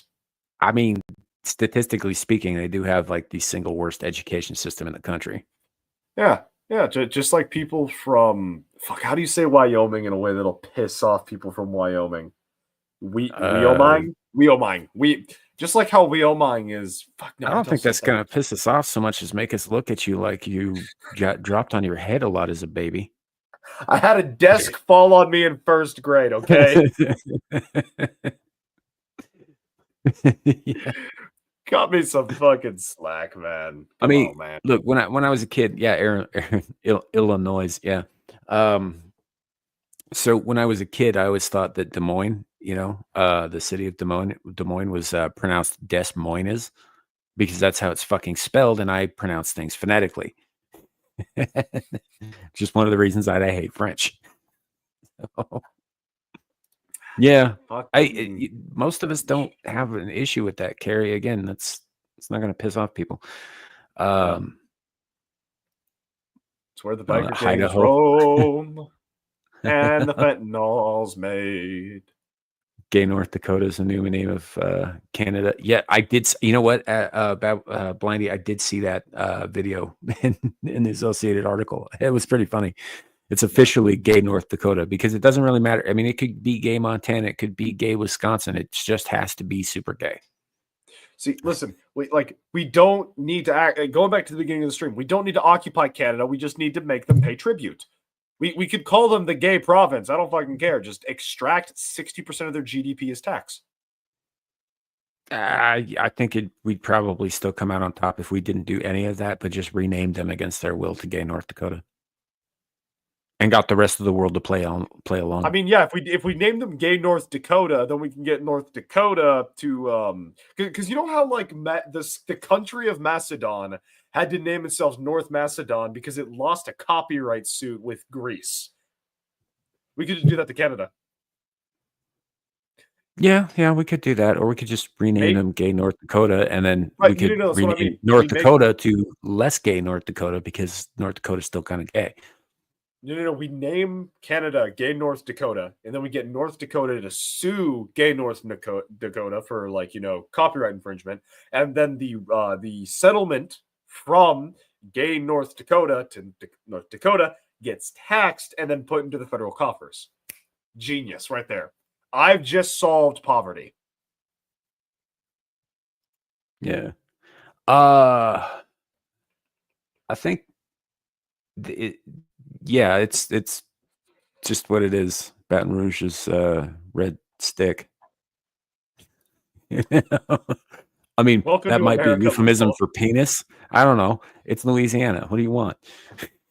Again, welcome to America, Nicole. You have to keep in mind that Louisiana was once part of France too. It's named, So that's why most of the towns down there have French names. That's why Cajuns and Creoles have a bunch of French like sprinkled into their own languages. Yeah.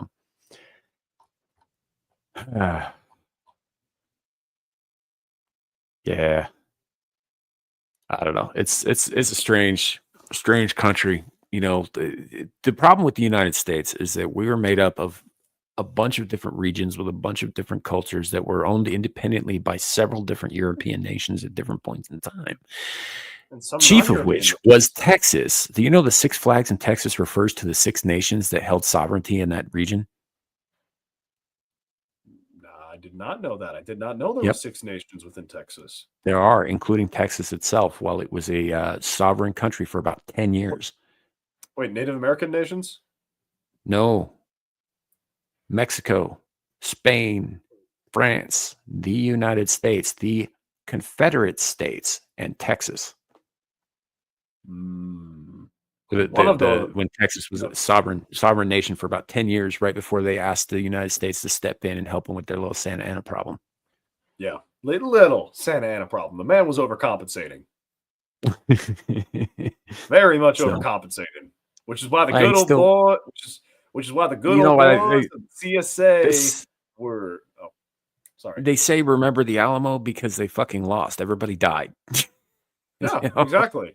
Like exactly. Santa Ana was a problem for them. Yeah, but yeah, it was. Yep, Spain held it at one point. It was part of it was part of the Louisiana Purchase, which meant that it was owned by France at one point.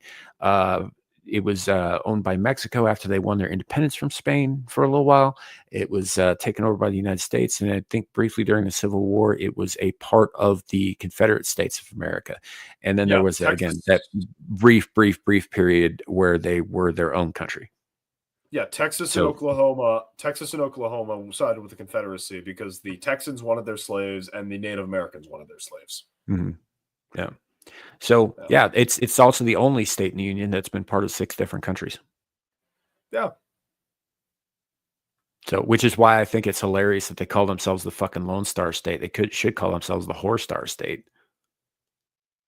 I've got family in Texas. Fuck you, man. Fuck you. I know. So do I. Yeah, my family settled in Texas. We are Texan. We've been there for a good.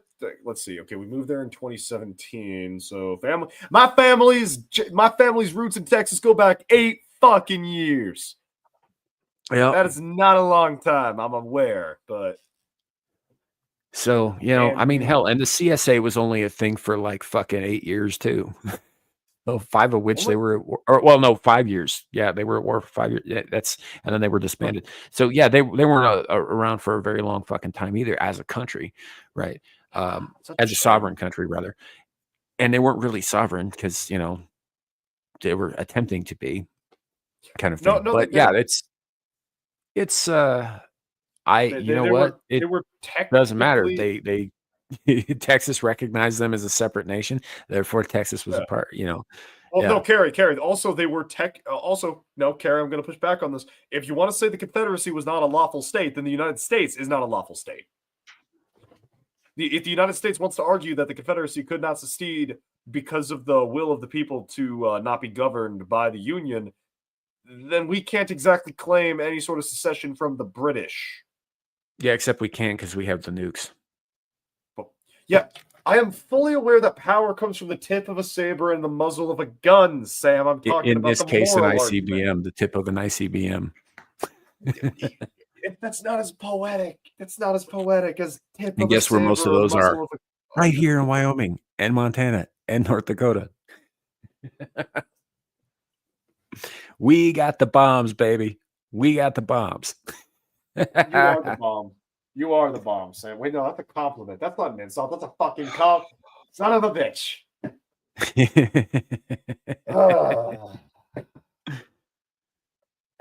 Yeah. I don't know if lawful has anything to do with it, but it was recognized as, So I guess my outstanding point being is like, the Texans talk about their independence, but they've always been dependent on somebody else or other. Yep. Categorically.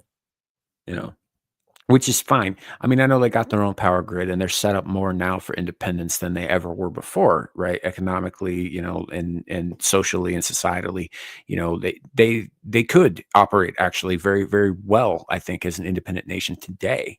But at the time, no, they weren't fucking ready for that shit. As long as we don't get like 3 inches of snow, we're fine. Dude, that was a once in a fucking half century storm. I'm not talking about Snowvid. I'm talking about in general. Unironically, like we get a little bit, like literally, the roads get just a little bit of snow. Like I've woken up. I've had a text from my school saying we're closed because of snow day, and I'm like, oh shit, this is gonna be cool. I walk outside, nothing, fucking nothing. I had more snow in California. I had more fucking snow in San Diego, California than I did in Texas. Minus Snowvid. Yeah. Yeah, you guys are kind of pussies about that. I got snow right now, more on the way. Yes. In fact, I'm not going to see no snow on the ground probably until late May. Well, I'm in Oklahoma, so it doesn't affect me too much. It snows in Oklahoma. Yes, actually good amounts of snow, except for the fact that the snow immediately turns to ice the day after. Yes, because Oklahoma kind of sucks too. And I say this as somebody who was born there. Yeah, it's not my favorite state. It is Florida without the Native American tribe that can win a fight. That is Oklahoma.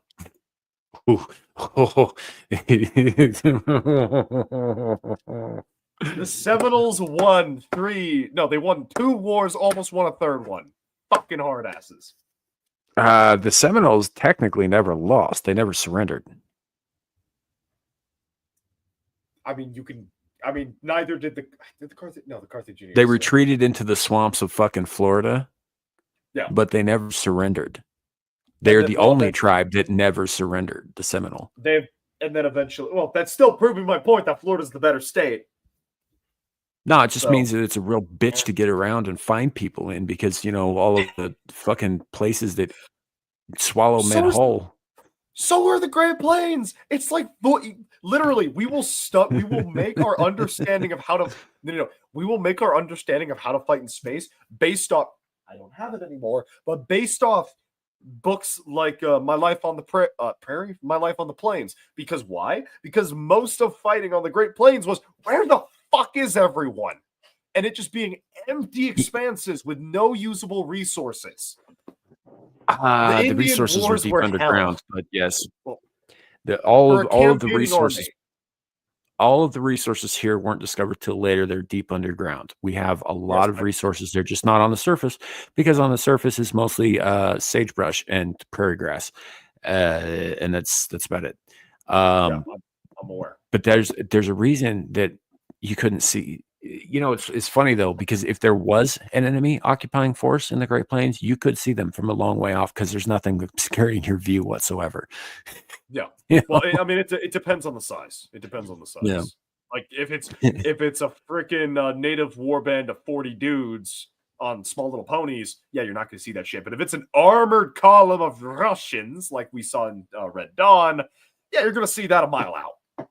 No, you can see a single fucking vehicle kicking up dust from miles away. Yes, and Carl Gustav solves that problem right quick. Yeah, so it's just it's pretty easy to find people out here if there are people out here. If you can't find anybody, it means they ain't around. Larry's back. Yep. Well, I see he finally decided to show up for a stream today. No, he was here. He's been here. Comment. No, he wasn't here last night.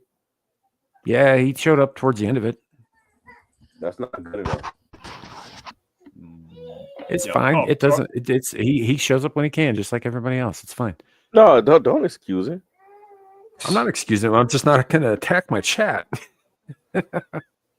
There's a difference between attacking your chat and calling them out and being honest.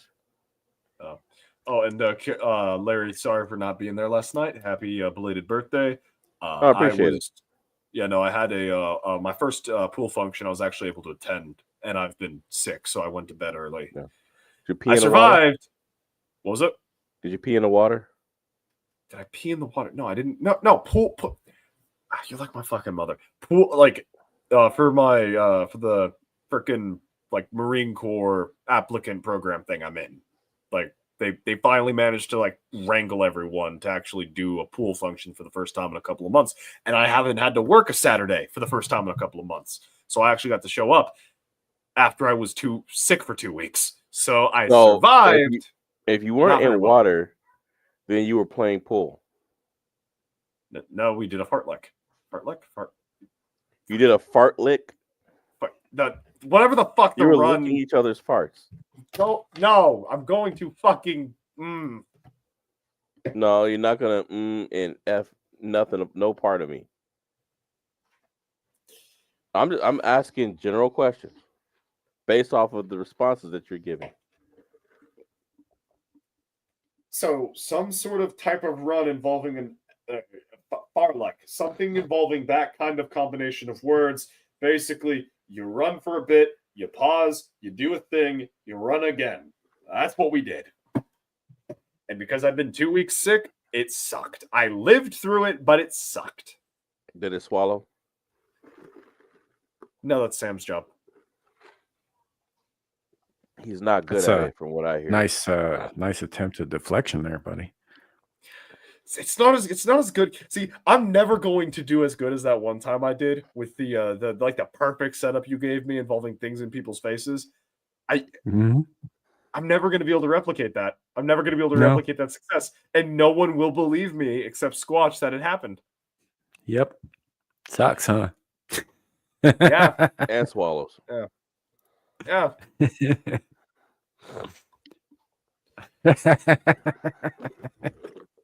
You just got to take your victories where you can find them, but trying to replicate them, that's never the way, because you winged that. You were like, on top of the situation. It was very off the cuff, and that's why it was successful. That was why it was funny, is because you were able to capitalize in the moment on the thing.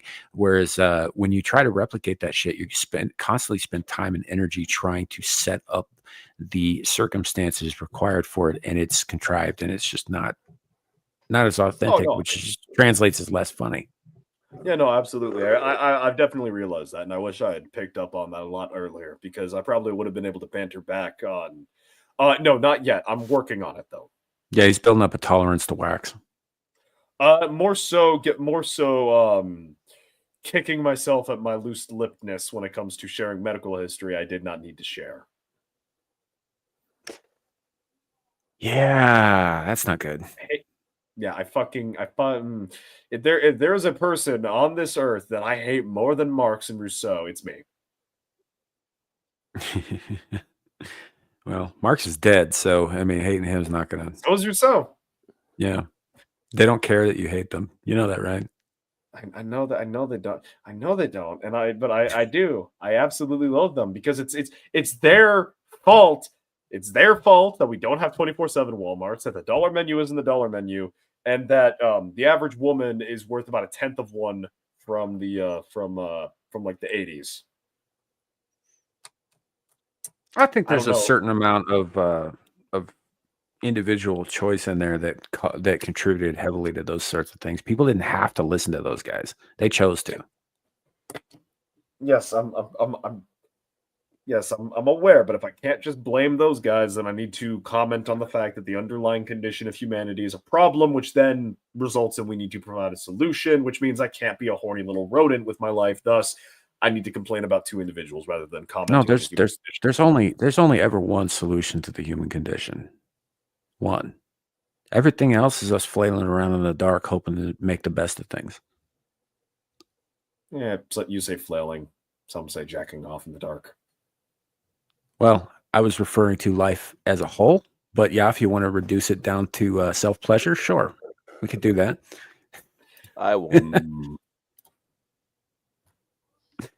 So, but yeah, no, the only solution for the human problem is the final one.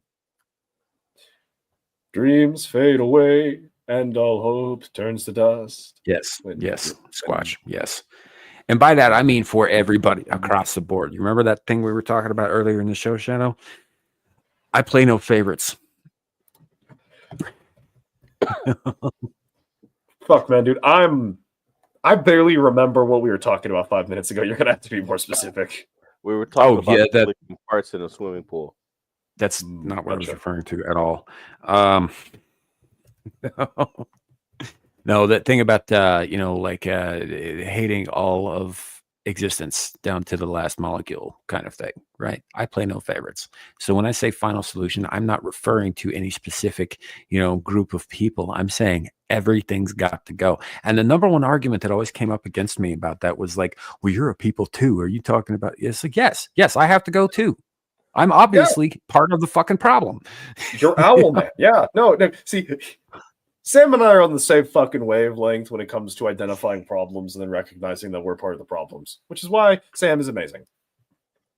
Yeah. It's like I what part of no exceptions and no favorites did you people not get the first time around? Yeah. Sam even hates his own. Kids.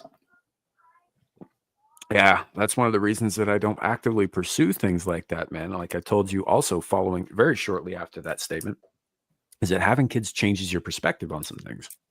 Wait a minute. Sam loves something. Yes, I love my children. That's a normal thing. Most people do. I mean, to be fair, you're not exactly very normal, are you?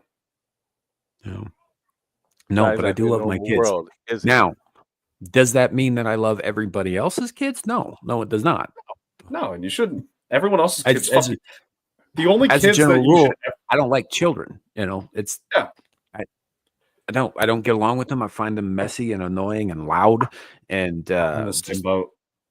constantly there and all that. But I have my hardline stance about never ever harming kids, and people who do harm kids are obviously a problem that should in fact be removed. Categorically. Maybe atomized and scattered under the prison. Yeah, I prefer. But that playing doesn't with mean that I personally like enjoy having children around that aren't mine. Yeah. So, and it's no offense to anybody out there who has kids who knows me or anything like that. It's like I don't hate your kids because of hatred. I don't. It's not a hatred thing. It's just I just generally don't like kids. I never have. And the only ones I ever really wanted to be around were my own. Hell, even when I was a kid, I didn't like other kids. I mean, I feel like that falls more under the whole doesn't like other people thing than kids. Well, he things. doesn't like If people you're a kid- anyway, so it exactly. doesn't surprise Yeah. me that he Like, wouldn't if like you're- kids. He doesn't like. Yeah, exactly. Like if you're the Hell, same he age as probably doesn't someone, like himself. You don't like himself because he's a person. well, he doesn't like himself because he's a filthy fucking illuminate and he's stealing people's votes. That's why he doesn't like himself. No. Anyhow, I think we're probably coming up on the end here. I'm running out of things to talk about that without bringing up fucking topics that I don't actually feel like talking about today. I'm gonna probably take the WEF hashtag off of this stream because we didn't really cover any of that stuff. My fault. I'm sorry. I'll go commit. I don't really like the I'll whole cover some false things with advertising WEF thing. real quick. No, that way it's fine. All three are letters in the alphabet. There you go. No, that's not okay. But I think we had a pleasant conversation today, and I prefer pleasant conversations to a lot of the negative shit that's going out there. I prefer it to even the stuff we were talking about at the beginning with the Goonergate stuff. I'm not actively getting involved in that shit any further than what I've already said here on Beelzebub because it's unimportant. It does not ultimately matter. It's a stupid fucking argument. It's made by about it anyway. Sexy bitches in gaming. Yeah. You've got one. It's not even worth. I don't even understand why people are arguing about that. Well, see, you've got a few different reasons. There's people who want to make money, and then there's people who are completely they have no marketable skills beyond repeating back what you already think to you, and there's no longer a market for hate for that. So in order to maintain their continued relevancy and validity within the world, they need to find something else to fight over. And that happened to be tits and ass, which there is a valid argument to be had, but no one has the cranial capacity to discuss it. So instead, we have a bunch of domesticated bovines mooing at each other aggressively with their lemmings scurrying at their hooves. Yeah, That's I my mean, the stance on it. domesticated part's probably unnecessary. Undomesticated bovines move at each other too. Well, I specifically refer to domesticated bovines because a non-domesticated bovine is capable of greater reaction to the world around it, whereas a domesticated bovine will watch you shoot another domesticated bovine and go, "Oh, what is he doing? Why is he pointing that thing at me?" and then proceed to get Yeah, shot. but that's only because the domesticated ones are super inbred, and we we made them stupid. Exactly, Sam. Okay, so domesticated bovine. Okay, so domesticated implies some level of stupidity. I'm not and saying that bovine- undomesticated bovines don't get up to a little hanky-panky between siblings. I'm just saying that we did it on purpose for generations to the Yes, domesticated ones. Okay, so domesticated bovine, passive and stupid. Bovines, passive and stupid. When you put them together, you either get a double negative making a positive, or you get a really fucking passive and stupid animal. So either I'm saying these people are Yeah, I smart, got what you're saying. I or- just was quibbling about the whole bovine thing. Damn it. What, you do this shit all the time. You nitpick the Correct. most inconsequential Correct. fucking details, and it's annoying as fuck. So I'm doing it to you. You're welcome. Wait, why am I saying what? Anyway, Why are you fucking but yeah, checking? Larry, it's a fucking. There's a couple of people who are going around starting shit where it doesn't need to be started over things that they would normally have and have not in the past had an issue with, and it's fucking stupid. So they were just trying to make money and get some subscribers over here. essentially, yeah, that's my take on it. Is that whatever they were doing to get clicks wasn't working anymore.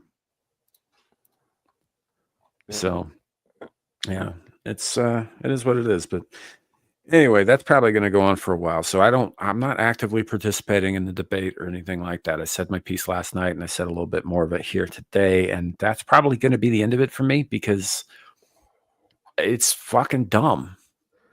You know? Yeah. So all that, but no, this was overall, this was pretty good. This was enjoyable conversation. Even the bit where I got kicked out and you started reading books I told you not to on stream.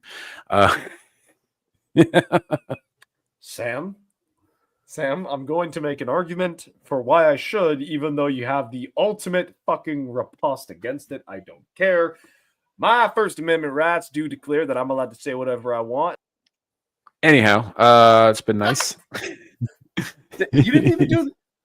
You have the easiest fucking. You have the easiest fucking riposte being this is a private stream, not a public forum. I think the remove button made my point nicely. Yeah, well, chat, you're having to make the point to chat, and chat is a hive mind. That They get it. My chat is intelligent fucking people. Yes. Are they?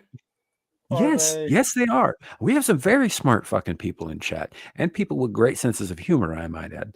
Listen, all I'm going to say is anyone who leaves a comment in a YouTube comment section probably doesn't have high cranial capacity.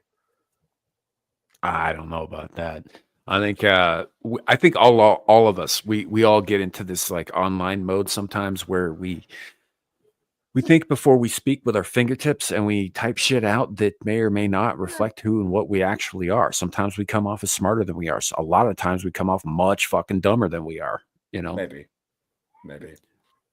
So yeah, it just is what it is. I think it's part of this faceless internet culture. I realize that's hilarious coming from a fucking avatar. You know, but I pissed Jay. I got the reaction I was looking for from at least JB. I'm content. Yeah. Hold on a second, Carrie. What is this? Art by Carleen Mitz. Wood chipper magnet. I'm assuming it's some kind of like magnet that he wants you to buy. Might be. I don't know. Fuck. I gotta open something up in order to open that up. I don't actually have YouTube up on my computer here. So hold on a second, Carrie. I'll have to open that to find the link so I can click on the link so I can bring it up on the fucking screen.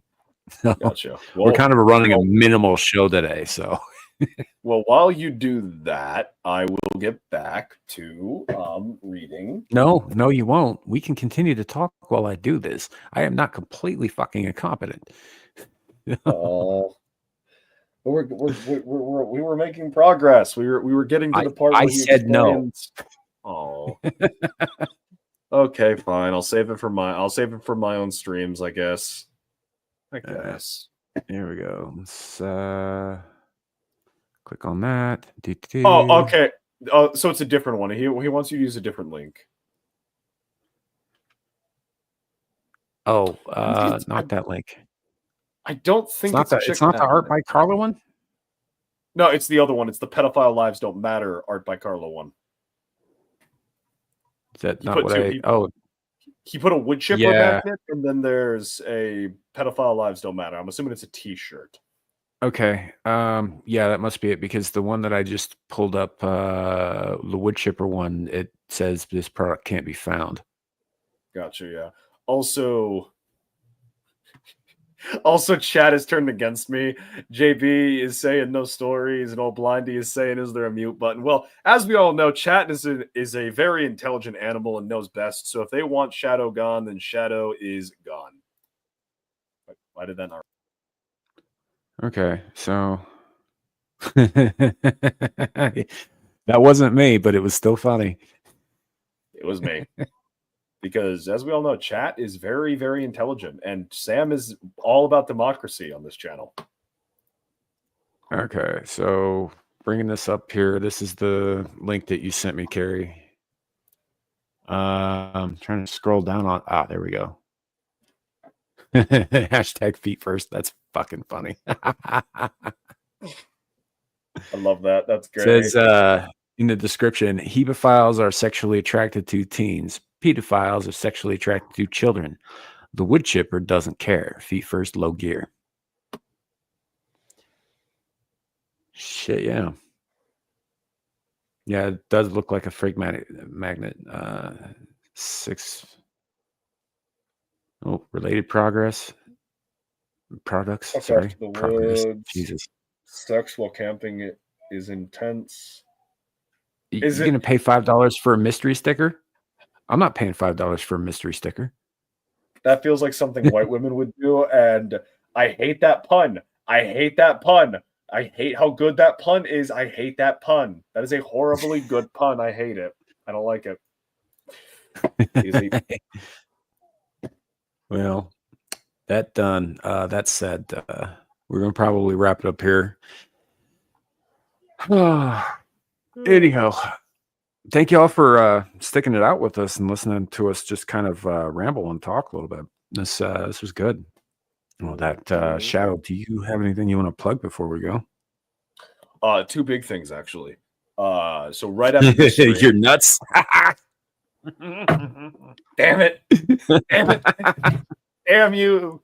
That's how you jump on it. Damn it. Fuck, son of a bitch. Okay. Howdy, everyone. I'm the Shadow of the Hawk. Like I was saying earlier in the stream, hop right over to my channel. I will be doing a reading of Glenn Cook's Black Company. I've been harassed by a friend of my channel, friend of this channel, Andy Pickle. Great guy. And he's been threatening my family unless I read this book. And then Monday, starting next week, will be the return of Was a Dead series, not a dead series anymore, Sword Coast and Sorcery, my D&D campaign where I torture a bunch of people through the Sword Coast. We will finally be completing Lost Mines of Fendelver, and fingers crossed after that we'll have many more adventures. Some of which may not involve war crimes. Don't be fooled, chat. All of them involve war crimes. Look, okay, listen. It's not that I've never had a campaign end without at least one 9/11 or half a 9/11. It's just players are just players, okay? I don't make the rules. That's fair. All right. Larry, did you have anything you wanted to plug before we leave? You can catch me on Abyss of Musings next week. I don't know if Amir's coming on tonight. I don't see a whatever the hell we call it. She hasn't put anything up, so yeah, I haven't seen anything up. Yeah, she may or she may not. I don't know. I haven't heard from her. I heard from her a little bit last night, but it was about something else. So, all that. So I don't know if she's planning on going on tonight, but if she is, we'll be there. Yep. I'll post the link for it on that. But yeah, good deal. For my part, y'all probably know where to find me. Right here on this channel, you can find me on Beelzehub on Friday nights, Saturday mornings. You can find me on the Renaissance Nerd channels on Mondays. You can find me on Exile Linus 2 whenever she goes live. For the most part, I mean, it's not early on a work day, but and then obviously right here for Abyssal Musings and Screaming into the Void. Appreciate all you guys coming out and listening to us. Kind of just ramble today, I guess. You know, good rambling. That stuff. It was good though. It was fun. So yeah. We appreciate you guys coming and just kind of putting up with our bullshit. Also, shout out to both Gal and Sasquatch. Hope you guys are feeling better soon. They were not feeling great today, and so couldn't make the show. And yeah, that's it. That's all I got. Thanks for coming. Thanks to Larry and Shadow for being here. And have a great night. Remember, it could always be worse. It could be raining flaming cobras. Toodles. Bye, everybody.